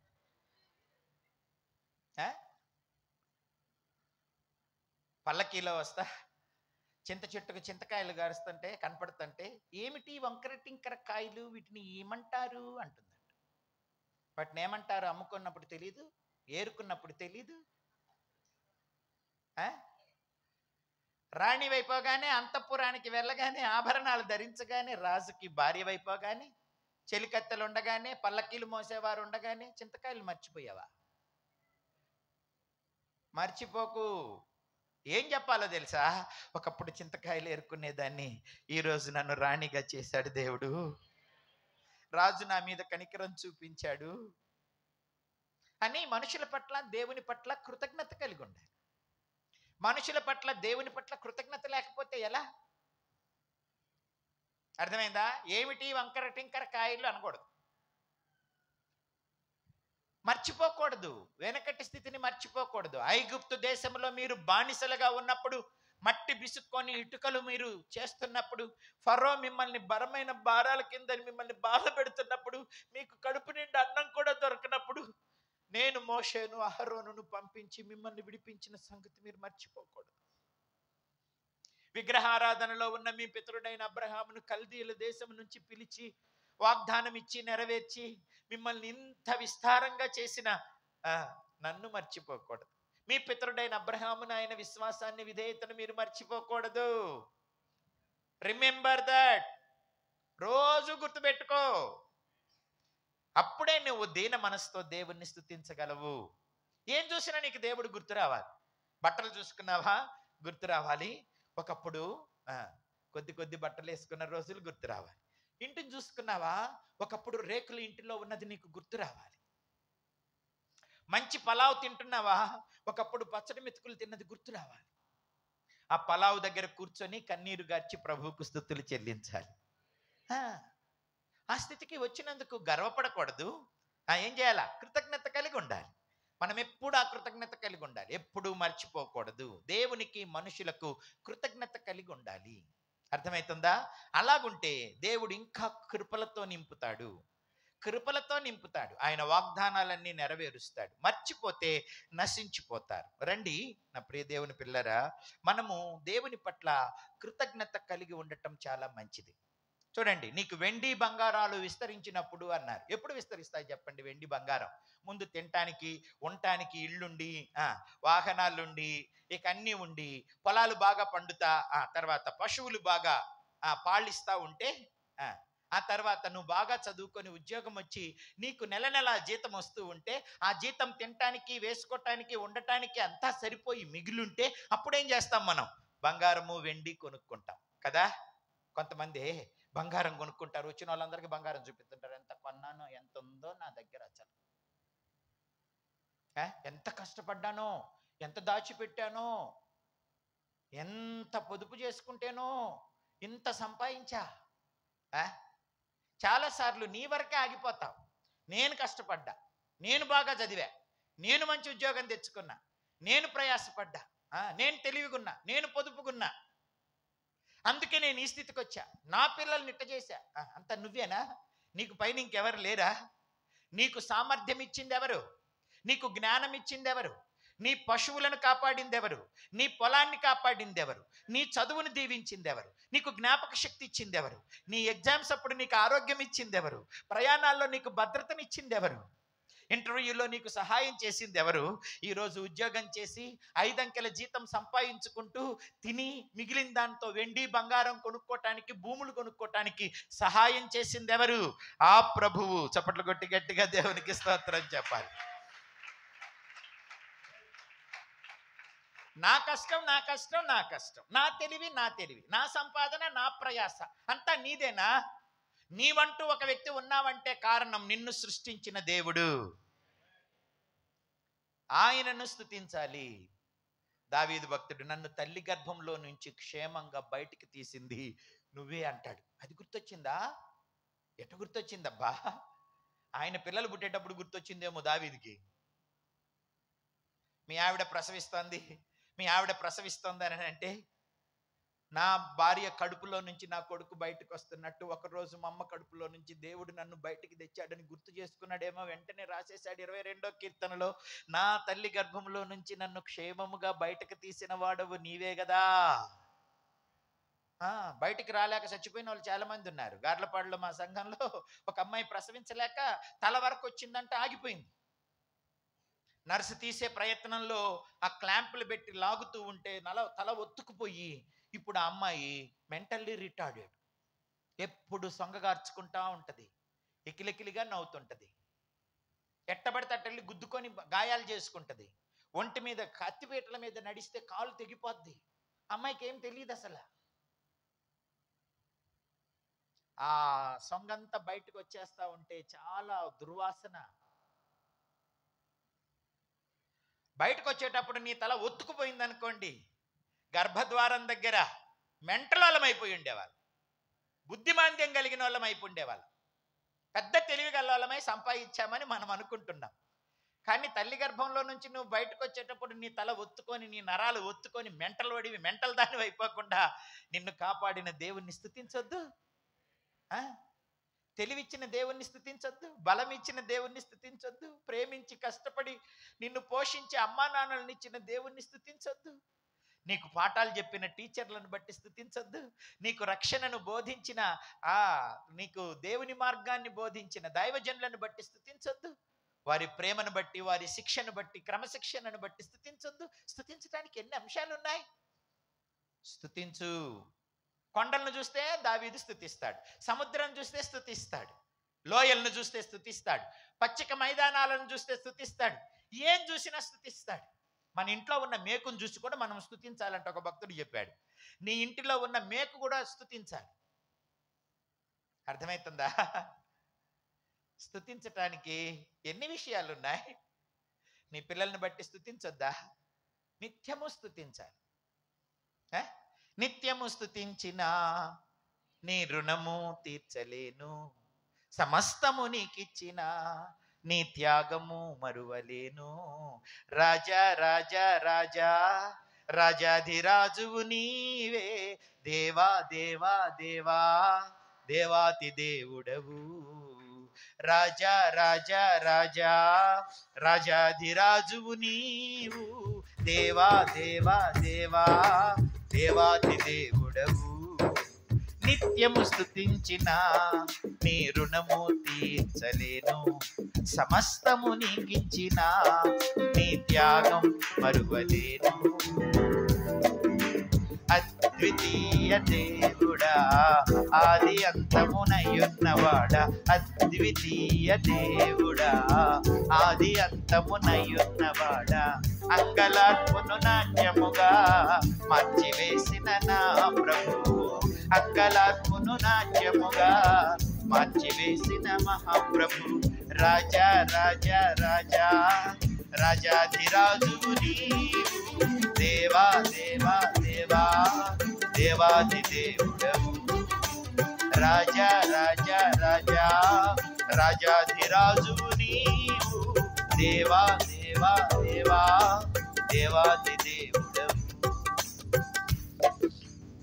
ఈ పాట ఒక 2 నిమిషాలు 3 నిమిషాల్లో పాడతాం. అందులో ఏమంటాం? నిత్యమును స్తుతించిన నీ రుణం నేను తీర్చుకోలేను, సమస్తం నీకు ఇచ్చిన నీ త్యాగం మరవలేను. అంటే 2 నిమిషాలు మర్చిపోతాం. 2 నిమిషాల్లో పాట పాడినంతసేపే. మనకు చాలా దేవుని వాక్యం తెలుసు, కానీ దాన్ని నెరవేర్చడంలో, అనుసరించడంలో మనం చాలా వెనకబడుతున్నాము అనేది నా అభిప్రాయం. నా మట్టుకు నేనే, మీకు తీర్పులు తీర్చలేనులే. మనకి ఎన్ని వాక్యాలు తెలుసో, ఎన్ని పాటలు తెలుసో, ఎన్ని దేవుని విధులు కట్టడలు మనకు తెలుసో, కానీ వాటిని నెరవేర్చడంలో చాలా వెనకబడిపోయి ఉన్నామనేది నా పర్సనల్ ఫీలింగ్. మీకేమనిపిస్తుంది? 2 నిమిషాలు అందరితో కలిసి పాట పాడతాం, కానీ నువ్వు వంట చేసుకుంటా, ఇల్లు ఉడ్చుకుంటా, ప్రయాణం చేస్తా, డ్యూటీలో కూడా పాటలు పాడుకోవచ్చు, ప్రభువుని స్తుతించవచ్చు, కానీ స్తుతించాం. ఎప్పుడు కొరతలనే చూస్తుంటాం, ఎప్పుడు బాధే కనపడిద్ది, ఎప్పుడు శత్రువే కనపడతాడు, ఎప్పుడు పోరాటమే కనపడిద్ది నీకు. గతంలో సహాయం చేసిన దేవుడు కనపడడు. దేవుణ్ణి నువ్వు స్తుతిస్తూ ఉంటే ఆటోమేటిక్గా ప్రస్తుతం ఉన్న కొరతలన్నీ తీరిపోతాయి. కీర్తనల గ్రంథం 50వ అధ్యాయంలో స్తుతియాగము అర్పించువాడు నన్ను మహిమపరచుచున్నాడు. కీర్తనల గ్రంథం 50వ అధ్యాయం చివరి వచనం, స్తుతియాగం అర్పించువాడు నన్ను మహిమపరచుచున్నాడు, నేను వానికి దేవుని రక్షణ కనుపరుచున్నట్లు వాడు మార్గము సిద్ధపరచుకొనును. గట్టిగా చప్పట్లు కొట్టి దేవునికి స్తోత్రం చెప్పండి. దేవుణ్ణి మహిమపరుస్తున్నప్పుడు, స్తుతియాగం అర్పిస్తున్నప్పుడు మనము రక్షణ మార్గాన్ని సిద్ధం చేసుకుంటాము. స్తుతిస్తుంటేనే ఆటోమేటిక్గా కార్యాలు జరిగిపోతుంటాయి, నీ కొరతలు తీరిపోతాయి, నీ శత్రువులు అణిగిపోతారు, నీ ముందున్న పర్వతాలు తొలగిపోతాయి, నీ కరుకు మార్గాలు నునుపైపోతాయి, నీ కొరతలు తీర్చబడతాయి. నువ్వు స్తుతించాలి ప్రభువుని. కష్టంలో కూడా ప్రభువుని స్తుతించాలి. వెనకటి అన్ని గుర్తుపెట్టుకోవాలి. ఏదైనా కష్టం వచ్చినప్పుడు నాకు కష్టం వచ్చింది అనకూడదు. గతంలో ఇట్లాంటి కష్టాలు బొచ్చడు వచ్చినాయి, అవన్నీ తీర్చావు కదా, ఇది కూడా తీర్చు, ఇది కూడా తీరుస్తావు అని చెప్పాలి. మాట ఇచ్చి నెరవేర్చేవాడు దేవుడు, మాట తప్పని వాడు. నిన్ను విడువను, నిన్నెన్నడును ఎడబాయను, నా కృప నిన్ను విడిచిపోదు. పర్వతాలు తొలగిన, మెట్టలు తత్తరిల్లిన, నా కృప నిన్ను విడిచిపోదు. పోదంటే పోదంతే. మళ్ళీ ఏడున్నావు, నాకు చేయలేదే, ఏమిటి నా భక్తి వలన ఉపయోగం అనకూడదు. అది అవిశ్వాసపు మాట, దేవుణ్ణి శోధించే మాట, అది దేవుని మీద తిరగబడే మాట, దేవుని మనసును గాయపెట్టే మాట. కఠిన మనసులు కలిగిన వారు చేసే పని అది. మెత్తని మనసు కలిగిన వారు, స్తుతితో నింపబడిన వారు ఎప్పుడు కూడాను కన్నీటితో ప్రభువును ఆరాధిస్తారు. కఠిన హృదయులు ఏం చేస్తారు తెలుసా? మరచిపోతారు. చెప్పాను కదా, అమ్మ నాన్నదైనా, దైవజనులదైనా, సహాయం చేసిన స్నేహితులదైనా అన్నీ మర్చిపోతారు కఠిన హృదయులు. అందుకే మీరు మెత్తని హృదయం కలిగి ఉండాలి, కానీ కఠిన హృదయం కలిగి ఉండకూడదని చెబుతున్నాడు. చూడండి 7వ వచనం 95వ కీర్తన, రండి నమస్కారము చేసి సాగిల పడుదుము, మనలను సృజించిన యెహోవా సన్నిధిని మోకరించుదము. నేడు మీరు ఆయన మాట అంగీకరించిన ఎడల ఎంత మేలు. అరణ్యమందు మెరీబా యొద్ద మీరు కఠినపరుచుకున్నట్లు, మస్సా దినమందు మీరు కఠినపరుచుకొనినట్లు మీ హృదయములను కఠినపరచుకొనకుడి. అచ్చట మీ పితరులు నన్ను పరీక్షించి శోధించి నా కార్యములను చూచిరి. అర్థమైందా? ఏమిటంట దీని సంగతి? ఒకసారి మీరు నిర్గమకాండం 17వ అధ్యాయానికి వస్తే ఆ మెరీబా ఏమిటో, ఆ మస్సా ఏమిటో మోషే భక్తుడు తెలియచేశాడు. చూడండి, నిర్గమకాండము 17వ అధ్యాయం మొదటి 7 వచనాలు చదువుదాం. తరువాత ఇశ్రాయేలీల సర్వ సమాజము యెహోవా మాట చొప్పున తమ ప్రయాణములలో సీను అరణ్యము నుండి ప్రయాణమైపోయి రెఫీదీములో దిగిరి. ప్రజలు తమకు త్రాగుటకు నీళ్లు లేనందున మోషేతో వాదించుచు, త్రాగుటకు మాకు నీళ్ళిమ్మని అడుగగా, మోషే మీరు నాతో వాదింపనేలా, యెహోవాను శోధింపనేలా అని వారితో చెప్పాను. అక్కడి ప్రజలు నీళ్లు లేక దప్పిగొని మోషే మీద సనుగుచు, ఇదెందుకు?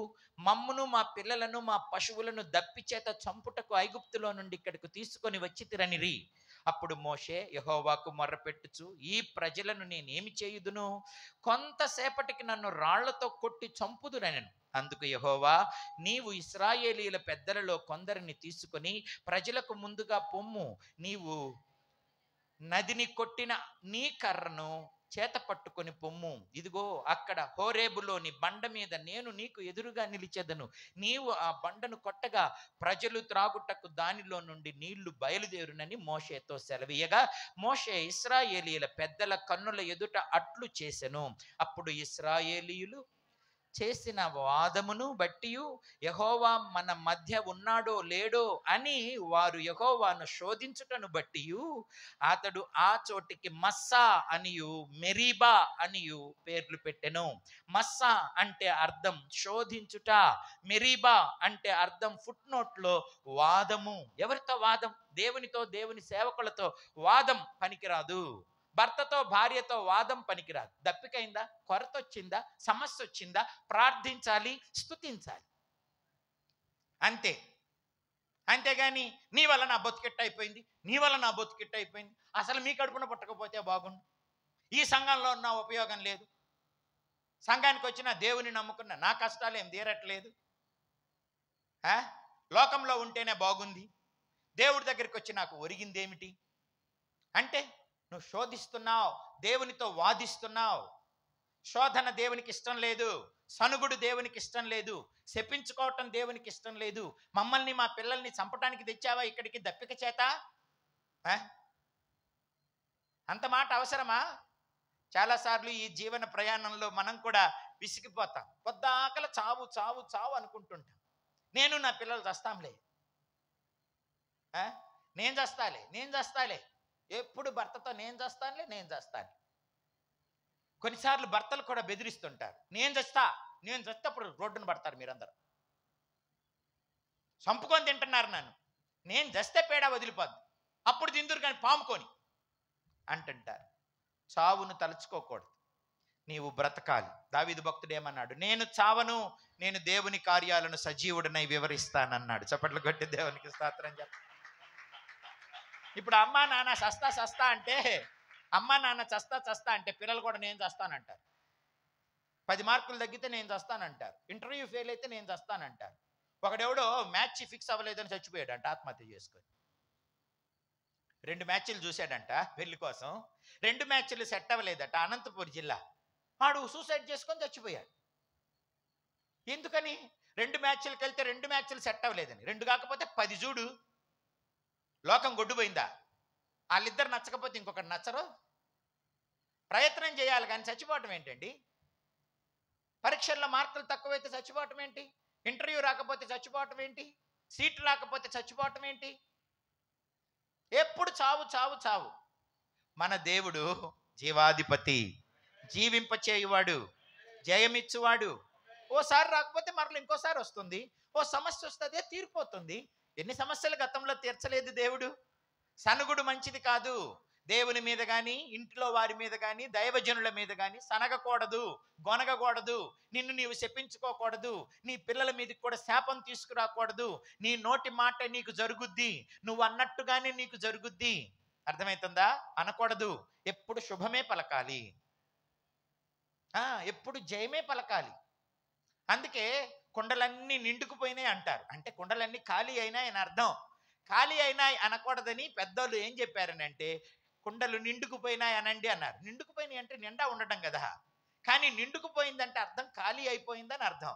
ఖాళీ అయిపోయిందని చెప్పటం మంచిది కాదని, నిండుకుపోయినాయి అనంటే ఆ మాట ద్వారా ఏదో ఒక రకంగా దేవుడు నింపుతాడనే విశ్వాసపు మాట అది. ఎప్పుడు విశ్వాసపు మాట పలకాలి. నీళ్లు లేవు, నీళ్లు లేకపోతే దేవుడు ఇవ్వడా? అంతకు ముందే ఎక్కడ మారా దగ్గర నీళ్ళన్నీ చేదుగా ఉంటే ప్రార్థన చేస్తే మోషే కొమ్మ విరిచి నీళ్ళల్లో వేయగానే ఆ నీళ్ళన్నీ మధురమైపోలేదా? మారా అనుభవం మధురముగా మార్చగలవు నీవు ఒట్టిదే. పాటకే పరిమితం అది. జీవితంలోనో, కుటుంబంలోనో, దాంపత్యంలోనో, వ్యాపారంలోనో, చదువులోనో, భక్తిలోనో ఏదో ఒక చేదు ఎదురైందనుకో, ఆ చేదుని దేవుడు మధురంగా మారుస్తాడని పాట పాడతాం కదా ఇక్కడ. మరి అక్కడికి పోయి శపించుకుంటారు ఎందుకు? నీ వల్లనే నా బతుకని తిట్టయిపోయింది అంటారు ఎందుకు? దేవుడు నా బతుకును మారా చేశాడని నయోమిలాగా మాట్లాడతారు ఎందుకు? దేవుడు చేస్తాడా? చేదును మధురంగా మారుస్తాడు కానీ మధురాన్ని ఎప్పుడు దేవుడు చేదుగా చెయ్యడు. ఎండిపోయిన భూములను నీటి మడుగులుగా చేస్తాడు కానీ నీటి మడుగులను ఎప్పుడు ఎండ చేయడు దేవుడు. ఆకలి కొన్న వారికి ఆహారం పెడతాడు కానీ సమృద్ధిని తీసేసి నిన్ను కరువులోకి నెట్టడు. అలా జరిగింది అని అంటే కారణం అది మన దోషము, మన పాపము, మన అవిధేయత, కొన్నిసార్లు మన విశ్వాసానికి పరీక్ష. అంతేగాని దేవుడు కీడును ఉద్దేశించడు, కీడును జరిగించడు. దేవుడు ఎందుకు తీసుకొచ్చావు? దేవుడు నువ్వు అహరోను మొత్తం కలిసి అక్కడి నుంచి మమ్మల్ని ఈ అరణ్యంలో నీళ్లు లేకుండా చంపడానికా అని మోషేతో వాదిస్తూ ఉన్నారు. కానీ వారు దేవుణ్ణి శోధిస్తున్నారన్న సంగతి మర్చిపోయారు.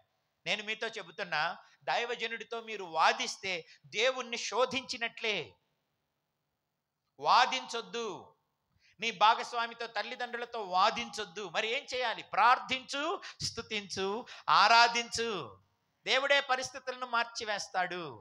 అర్థమవుతుందా? కాబట్టి దేవుడు మోషే వచ్చి, నేనేం చేయను ఈ జనాలతోటి, కాసేపు ఉంటే వీళ్ళు నన్ను రాళ్లతో కొట్టేటట్టున్నారు, ఏం చేయాలా? ఎర్ర సముద్రాన్ని చీల్చిన కర్ర ఉందే, ఆ కర్ర పట్టుకొని హోరేబు కొండ దగ్గరికి వెళ్ళు, ఆ బండ మీద నేను నిలబడతా, దాన్ని కొట్టు, అది సముద్రం అంత విస్తారమైన నీళ్ళు ఇస్తుంది. 20 లక్షల మంది ప్రజలు, పశువులు తాగటానికి కావలసిన సమృద్ధి అయిన నీరు బండలో నుండి దేవుడిచ్చాడు. పాటలు పాడతాం కదా మనం, బండలో నుంచి నీళ్ళు వస్తాయా? చెకుముకి రాయిని కొడితే నిప్పు వస్తుంది. నీళ్ళు ఎలాగొస్తాయి? దేవుడు తలుచుకుంటే నిప్పు వచ్చే దాంట్లో నుంచి కూడా నీళ్లు తెప్పిస్తాడు. తన్నుకు పోయే కాకులతో ఆహారం పంపించలా. ప్రార్థించాలి, ప్రభువు మీద ఆధారపడాలి, అంతేగాని శోధించొద్దు, వాదించొద్దు. ఇంటిలో వాదన పెట్టుకోబాకండి. ఏదైనా కష్టం వస్తే, కరువు వస్తే ప్రార్థన చేయండి. సంఘంలో కానీ నీ వ్యాపారంలో కానీ కష్టం వస్తే ప్రార్థించండి, స్తుతించండి. ప్రభువుని పరిస్థితులను మార్చేస్తాడు. విశ్వసించండి, అంతేగాని వాదన వద్దు, శోధించొద్దు. మరి ఏం చేయాలా?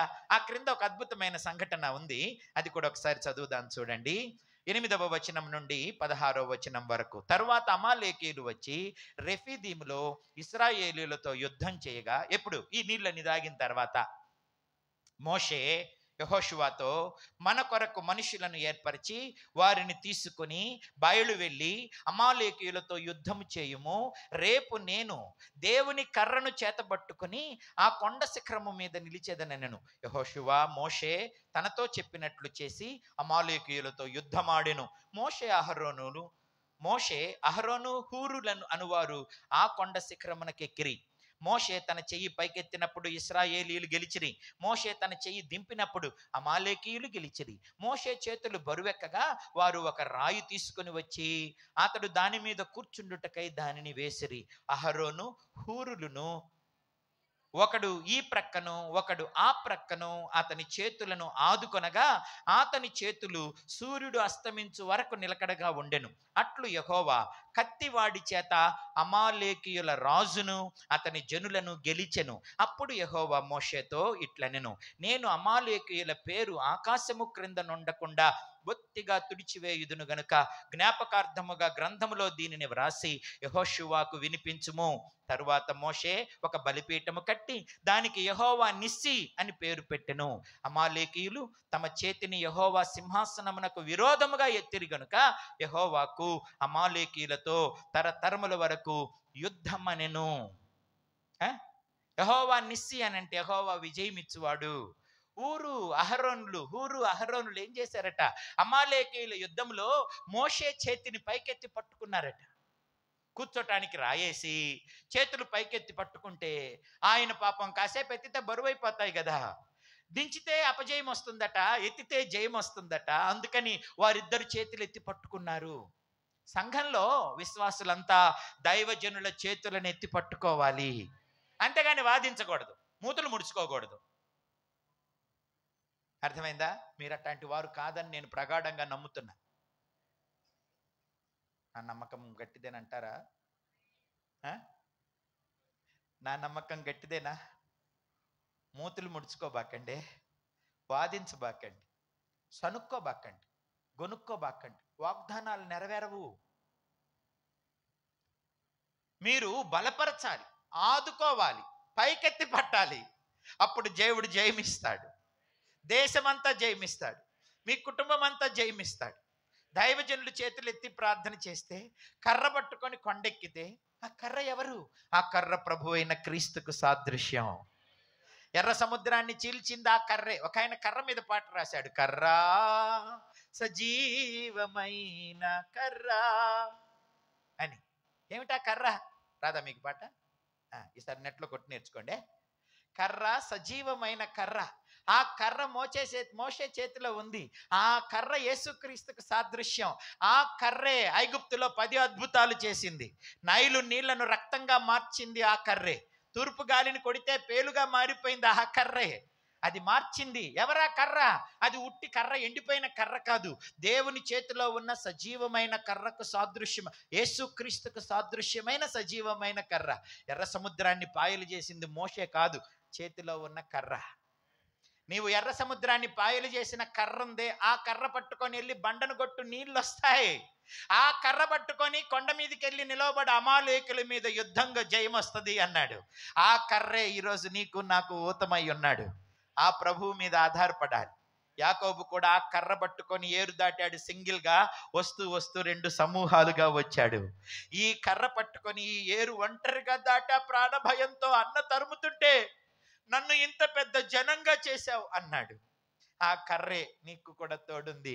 ఆ కర్ర ఎవరో కాదు, నిన్ను బలపరిచే దేవుడు, నీవు ఆనుకోవలసిన దేవుడు. నువ్వు కూడా ఎలా మారాలి? ఆ కర్రలా మారాలి. దైవజనుల చేతులు పైకెత్తి పట్టాలి, వాదించకూడదు. తర్వాత ఎవరితోనూ యుద్ధాలు చేయకూడదు. ఎవరితో యుద్ధం చేయకూడదు చెప్పండి? దేవుని పిల్లలతో యుద్ధాలు చేయకూడదు, విశ్వాసులతో యుద్ధాలు చేయకూడదు. నీ ఎంగిలి పాలు దాగిన అన్నదమ్ములతో, అక్క చెల్లెలతో యుద్ధాలు చేయకూడదు. కలహం ఉండకూడదు. అబ్రహాము దీవించబడడానికి ఒక కారణం చెప్పన, లోతు గొర్రెల కాపర్లకి, అబ్రహాము గొర్రెల కాపర్లకి కలహం వచ్చినప్పుడు లోతును పిలిచి అబ్రహాం అన్నాడు, నీవు నేను సహోదరులము, నీకు నాకు కలహం ఉండకూడదు. కలహిస్తున్నావనంటే, యుద్ధం చేస్తున్నావంటే నీ సహోదరులతో నువ్వు దేవునికి విరోధంగా చేతులు ఎత్తుతున్నావని అర్థం. ఇశ్రాయేలీలతో అమాలేకీయులు యుద్ధం చేస్తుంటే దేవుడు ఏమన్నాడు? వారు నాకు విరోధంగా తమ చేతినెత్తారు అన్నాడు. ఆయనకి విరోధంగా ఎప్పుడు ఎత్తారు అమాలేకీయులు? ఇశ్రాయేలీలకు వ్యతిరేకంగా ఎత్తారు కనుక దేవునికి వ్యతిరేకంగా ఎత్తినట్టుగా దేవుడు దాన్ని తీసుకున్నాడు. వారి పేరు ఆకాశము క్రింద ఉండకుండా తుడిచేస్తానన్నాడు. అట్టాగే తుడిచేసేసాడు, దఫాలు దఫాలు దఫాలు దఫాలుగా. నా ప్రియ దేవుని పిల్లరా, మనము కలహించకూడదు, వైరాలు పెట్టుకోకూడదు, యుద్ధాలు చేయకూడదు. ఆయన స్వరము వీధులలో వినపడదు, ఆయన కేకలు వేయడు, జగడమాడడు, జగడాలాడకూడదు. భార్యలు భర్తలతో తగాదాలు పెట్టుకోకండి. మీ ఇంటిలో నుంచి ప్రార్థన స్తుతి వినపడాలి కానీ కేకలు, రంకెలు, ఏడుపులు, సనుగుళ్ళు, సీదుళ్ళు వినపడకూడదు. కొంతమంది నా బతికింది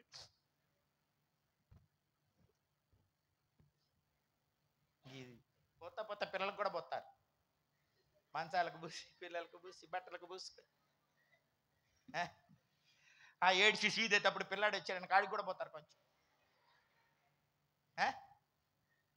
చీదకండి, ఏడవకండి, సనగకండి.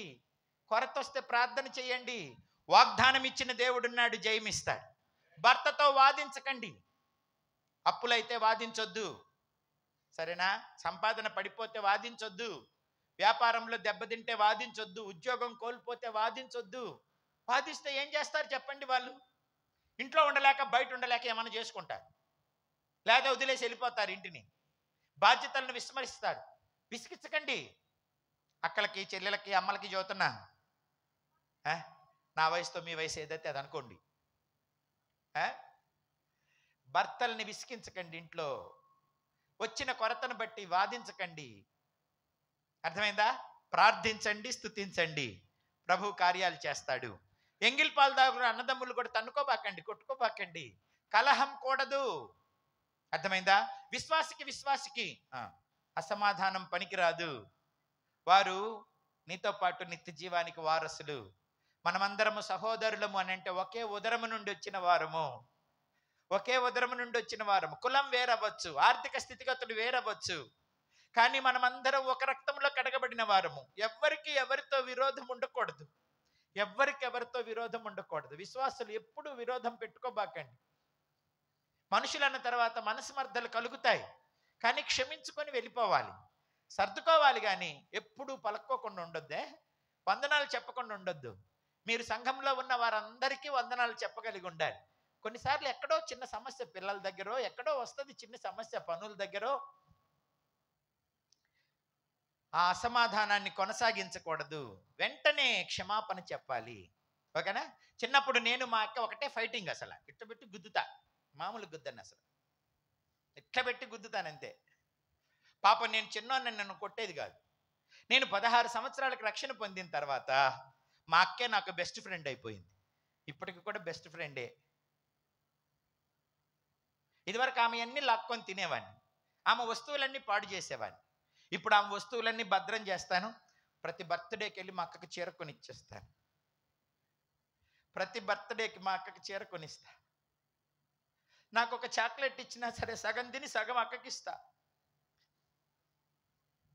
ఎంతకాలం బతుకుతాం, ఎప్పుడు చచ్చిపోతామో తెలియదు. మిగిలిండేది ప్రేమ మాత్రమే. సర్దుకోండి, కలహాలొద్దు, ప్రేమించండి. వస్తూ వస్తూ ఏమి తేలేదు, పోతూ పోతూ ఏమి తీసుకొని పోము. కనుక వాదాలొద్దు, విరోధంగా వద్దు. నీవు నీ సహోదరుని మీద కానీ తోటి విశ్వాసి మీద కానీ విరోధంగా లెగిస్తే అది దేవునికి విరోధంగా లెగిసినట్లే. అది గుర్తుపెట్టుకోవాలి. కఠినమైన మనస్సు ఉండకూడదు. కఠిన మనస్కులు ఈ పని చేస్తారు. కాబట్టి మస్సా మెరీబా దగ్గర మీ పితరులు నన్ను శోధించినట్లు మీరు శోధించొద్దు. మనమందరం దేవుని పిల్లలమే. ఇట్లాంటి చిన్న చిన్న విషయాల్లో చాలాసార్లు మనము తప్పిపోతుంటాము. అసమాధానాన్ని కలిగి ఉంటాం, సమాధానాన్ని కోల్పోతాం, ప్రేమను కోల్పోతాం. అందుకని ప్రేమను కోల్పోవద్దు, సమాధానాన్ని కోల్పోవద్దు, సంతోషాన్ని కోల్పోవద్దు, సహోదర ప్రేమను కోల్పోకండి. దాన్ని పెంచుకొని వృద్ధి చేయండి. నా ప్రియ దేవుని పిల్లారా, మనం దేవునితో ఉంటే, దేవుని కట్టడలు మనం అనుసరిస్తుంటే మనము దీవించబడతాము. రండి, కీర్తనల గ్రంథం 95వ అధ్యాయంలో ముందుకు సాగుదాం. కీర్తనల గ్రంథం 90వ అధ్యాయం. మీ హృదయములను కఠినపరచుకొనవద్దు. ఇదే కీర్తనను హెబ్రీ గ్రంథకర్త కూడా 3వ అధ్యాయంలో ఉద్ఘాటించటం మనం చూస్తాము. హెబ్రీ గ్రంథము, హెబ్రీ పత్రిక 3వ అధ్యాయం 4వ అధ్యాయంలో దేవుడు తన విశ్రాంతిని గురించి చెబుతున్నాడు. అక్కడ కూడా రాస్తుంది చూడండి. అక్కడ ఏమనుంది? 8వ వచనం. నేడు మీరు ఆయన శబ్దమును వినిన ఎడల అరణ్యములో శోధన దినమందు కోపం పుట్టించినప్పటి వలె మీ హృదయములను కఠినపరచుకొనకుడి. 40 సంవత్సరములు నా కార్యములను చూచి మీ పితరులు నన్ను పరీక్షించి శోధించిరి. కావున నేను ఆ తరము వారి వలన విసిగి వీరెల్లప్పుడూ తమ హృదయములలో తప్పిపోవచ్చున్నారు, నా మార్గములు తెలుసుకొనలేదు. కనుక నేను కోపముతో ప్రమాణము చేసినట్లు వారు నా విశ్రాంతిలో ప్రవేశింపరని చెప్పి తిని. అక్కడ ఏమైతే వాక్యం ఉందో అదే వాక్యాన్ని హెబ్రీ గ్రంథకర్త మరలా ఇక్కడ ఎత్తి రాశాడు. ఆ చివరి భాగం, దేవుడికి కోపం మనం తెప్పించకూడదు, కానీ దేవుణ్ణి సంతోష పెట్టాలి. మెత్తని హృదయం, కృతజ్ఞత ప్రార్థన, దేవుని మీద విశ్వాసంతో ఆధారపడేవారు దేవుణ్ణి సంతోష పెడతారు. ఎవరైతే కఠిన మనస్సు కలిగి ఉంటారో వారు దేవునికి దుఃఖాన్ని, కోపాన్ని కలిగిస్తారు. అట్టి వారి జీవితాల్లో వాగ్దానాలు నెరవేరవు. దేవుడు మనకు చేసిన వాగ్దానం ఏమిటి? నా గొర్రెలు నా స్వరం వింటాయి, అవి నన్ను వెంబడిస్తాయి, నేను వాటికి నిత్య జీవాన్ని ఇస్తాను. ఇది దేవుడు చేసిన అద్భుతమైన వాగ్దానం. నిన్ను నీ పిల్లల్ని విడిచిపెట్టను. బైబిల్లో ఎన్ని వాగ్దానాలు ఉన్నాయి. వాగ్దానంబులన్నీయు నావే, ప్రతి అధ్యాయము వచనము అన్ని దైవ ప్రేమ దీవెనలే, వాగ్దానంబులన్నీయు నావే. అబ్రహాంకి ఇచ్చిన వాగ్దానం మనకిచ్చాడు, మోషేకు ఇశ్రాయేలుకి ఇచ్చిన వాగ్దానం మనకిచ్చాడు. కాబట్టి బైబిల్లో ఉన్న వాగ్దానాలన్నీ నీవే. అన్ని నీ జీవితంలో దేవుడు నెరవేరుస్తాడు. అయితే నువ్వేం చేయాలా? కఠిన హృదయం ఉండకూడదు, దేవుని మాట వినాలి. అర్థమైందా?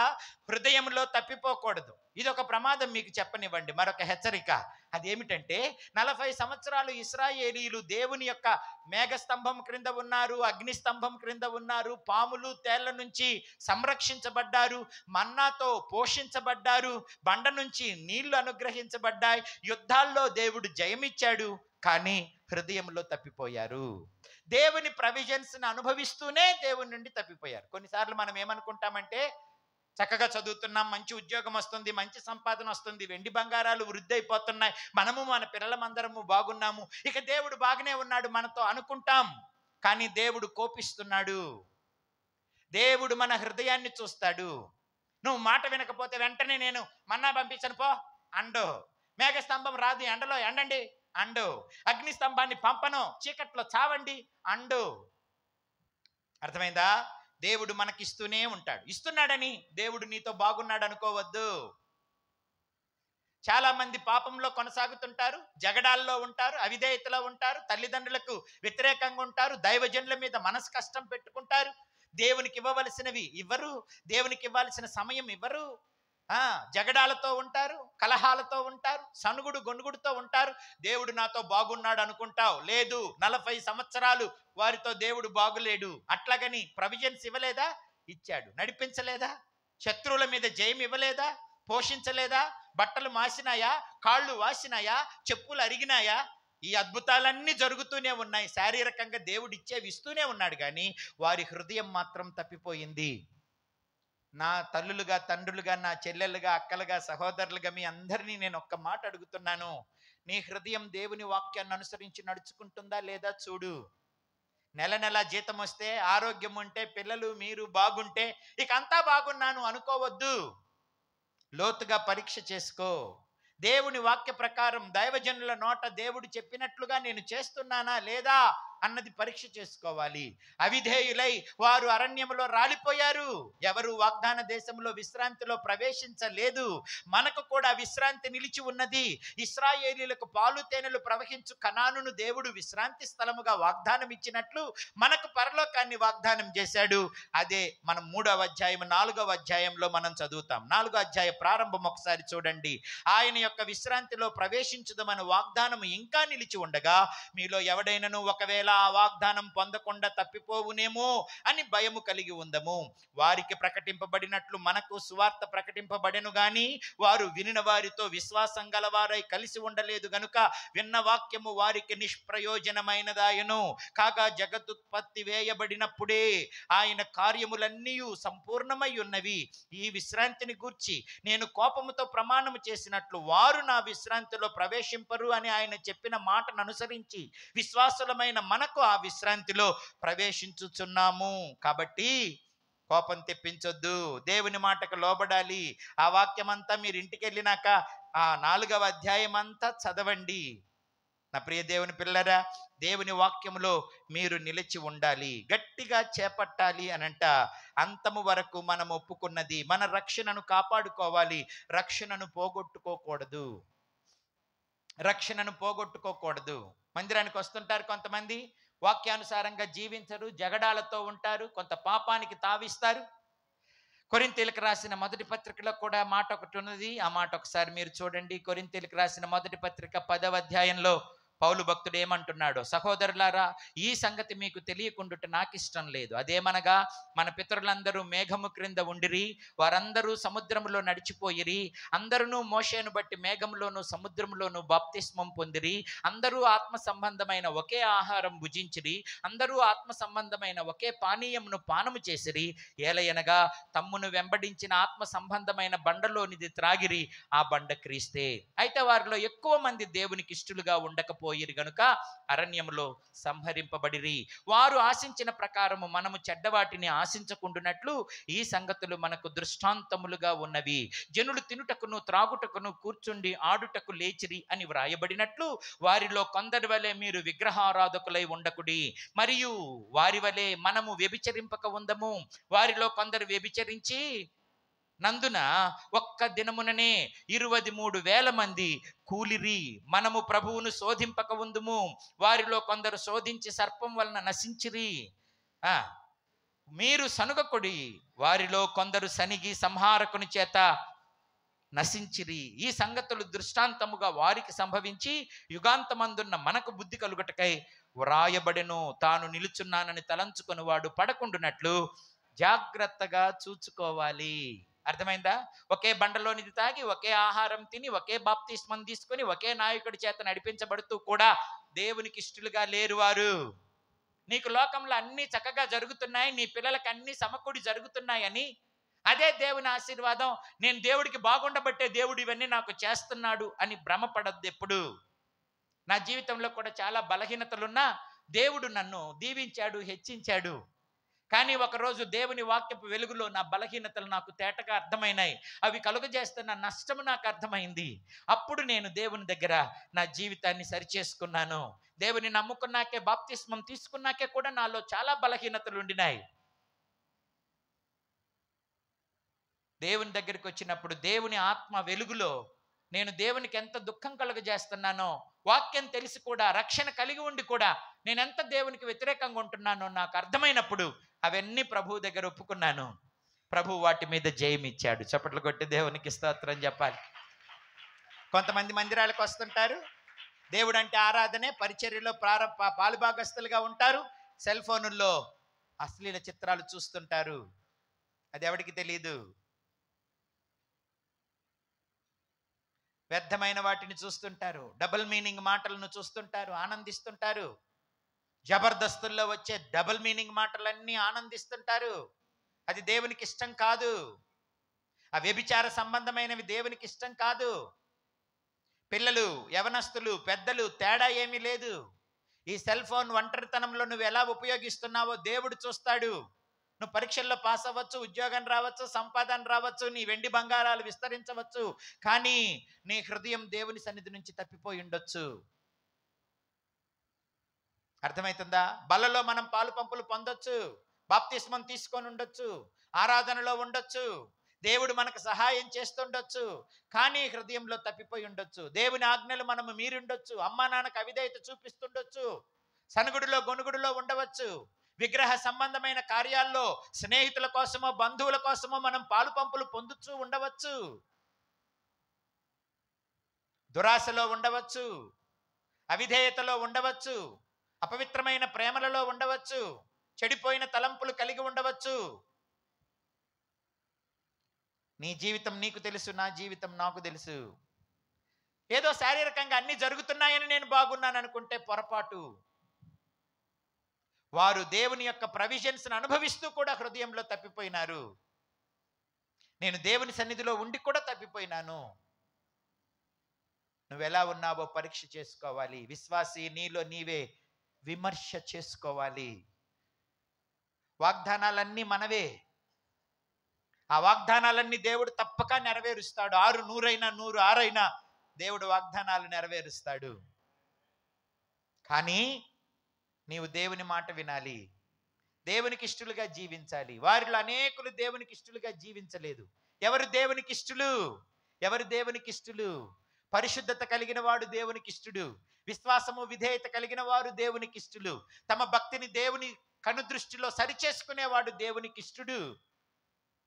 అంతేగాని అపవిత్రతను కలిగిన వాడు కాదు, సనిగేవాడు గొనిగేవాడు కాదు, వ్యభిచార సంబంధమైన వాటిలో మునిగి తేలేవాడు కాదు, విగ్రహ సంబంధమైన వాటిలో పాలు పంపులు పొందుకునేవారు దేవునికి ఇష్టలు కాదు, తల్లిదండ్రులను ఎదిరించేవారు, కృతజ్ఞత లేని వారు దేవునికి ఇష్టలు కాదు, అక్రమమైన భక్తి చేసేవారు దేవునికి ఇష్టలు కాదు, మోసం చేసేవారు, హృదయంలో పాపాన్ని దాచుకునేవారు దేవునికి ఇష్టలు కాదు, వేషధారులంటే దేవునికి ఇష్టం లేదు. నా ప్రియ దేవుని పిల్లరా, మనము దేవునికి ఇష్టలుగా ఉండాలి. వారు తమ హృదయంలో తప్పిపోయినారు, అందుకే వారి మీద కోపం వచ్చింది, అందుకే విశ్రాంతిలో ప్రవేశించరని చెప్పా, అందుకే వారు అరణ్యంలో రాలిపోయారు. మీరు రాలిపోకూడదని నేను చెబుతున్నాను అంటున్నాడు హెబ్రీ గ్రంథకర్త. ఈరోజు పరిశుద్ధాత్ముడు మనకు కూడా తెలియజేస్తున్నాడు. బోధించే నేను, నా బోధ వింటున్న మీరు ఎవరు నిత్యరాజ్యంలో ప్రవేశించకుండా రాలిపోకూడదు, నిత్య నాశనానికి మనం వెళ్ళకూడదు. ఎప్పుడు మన హృదయం ఎలాగుందో పరీక్షించుకోవాలి. నేను దేవునికి ఇష్టడిగా ఉన్నానా లేదా అని నిన్ను నీవే స్వపరీక్ష చేసుకోవాలి. నా మాట, నా ప్రవర్తన దేవుని దృష్టికి అంగీకారంగా ఉందా లేదా అని చూడాలి. వాక్యాలు ఎన్ని తెలిసినా ఉపయోగంలా, ఆజ్ఞలు ఎన్ని తెలిసినా ఉపయోగంలా, ప్రసంగాలు ఎన్ని విన్నా ఉపయోగంలా. ఆ వాక్య ప్రకారం మనము జీవిస్తున్నామా లేదా అన్నది మనల్ని మనమే స్వపరీక్ష చేసుకుంటే మనము నాశనాన్ని తప్పించుకుంటాం, నిత్య జీవాన్ని చేరుకుంటాం. వాగ్దానాలన్నీ మనవే కనుక మనము దేవుని వాగ్దానాలను స్వతంత్రించుకున్నట్లు విధేయత చూపించాలి. అబ్రహాముకు గాని, ఇస్సాకుకు గాని, యాకోబుకు గాని, భక్తులందరికీ దేవుడు చేసిన వాగ్దానాలు పిల్ల తరానికి నెరవేర్చినాడు. అదే వాగ్దానాలు నీకు, నీ బిడ్డలకు కూడా ఇస్తున్నాడు. ఆ వాగ్దానాలన్నీ దేవుడు నెరవేరుస్తాడు. నీరు కట్టిన తోటలా, నిత్యం ఉబుకు ఓటలా దేవుడు నిన్ను చేస్తాడు. నీ శత్రువుల మీద నీకు జయమిస్తాడు. నీ లోయలు పూడుస్తాడు. నీ ముందొచ్చే పర్వతాలను చదును చేస్తాడు. కరుకు మార్గాలు నునుపు చేస్తాడు. వంకర మార్గాలు సరళం చేస్తాడు. నీ తేజస్సును మధ్యాహ్నపు వెలుగులాగా చేస్తాడు.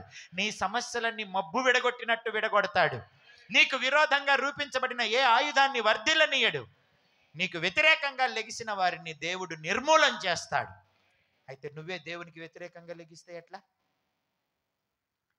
ఇంత మహాగణుడికి, ఇంత గొప్ప దేవునికి నువ్వు వ్యతిరేకంగా లెగిస్తే ఎలా?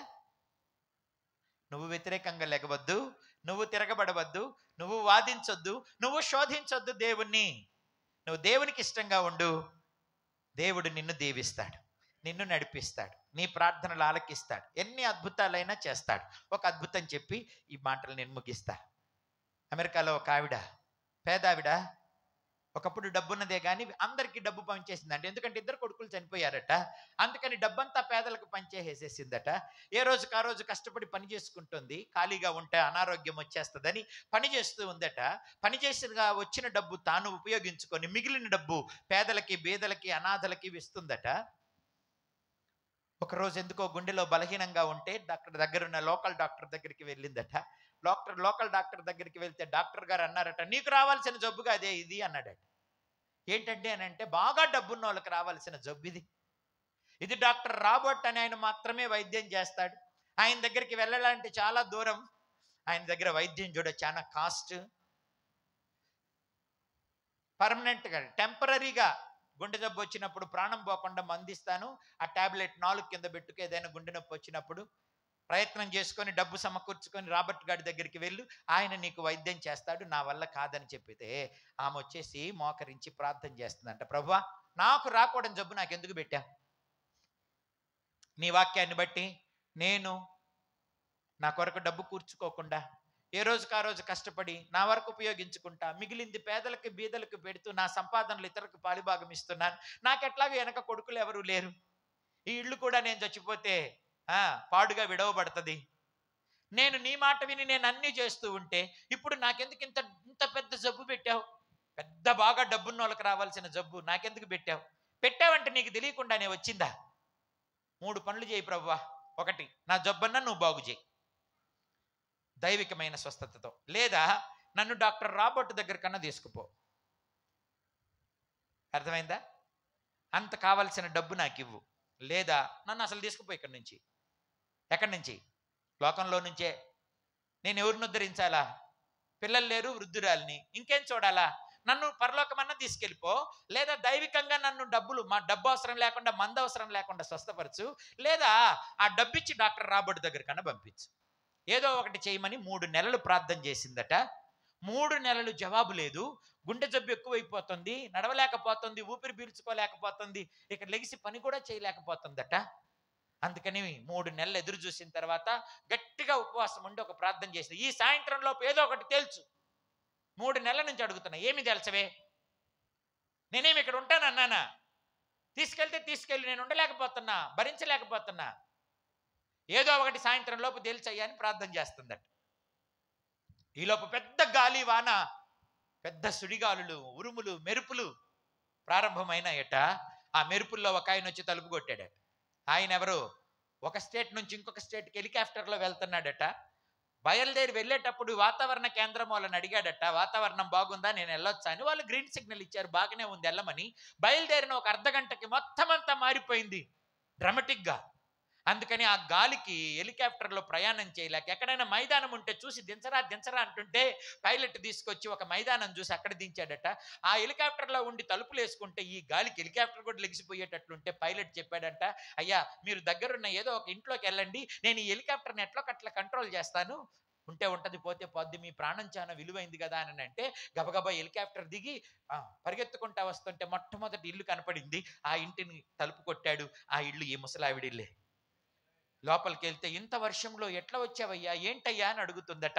ఆయన యొక్క ఆ స్థితిని, ఆ కోటు సూటు మొత్తం అంతా చూసి గొప్ప ఆయనని కూర్చోబెట్టి తల్లిలాగా ప్రేమించి పాలు కాసి ఇచ్చి తలంతా తుడిచి దగ్గరుండి పరిచర్య చేస్తుంటే ఆయనకు వాళ్ళ అమ్మ గుర్తొచ్చిందట.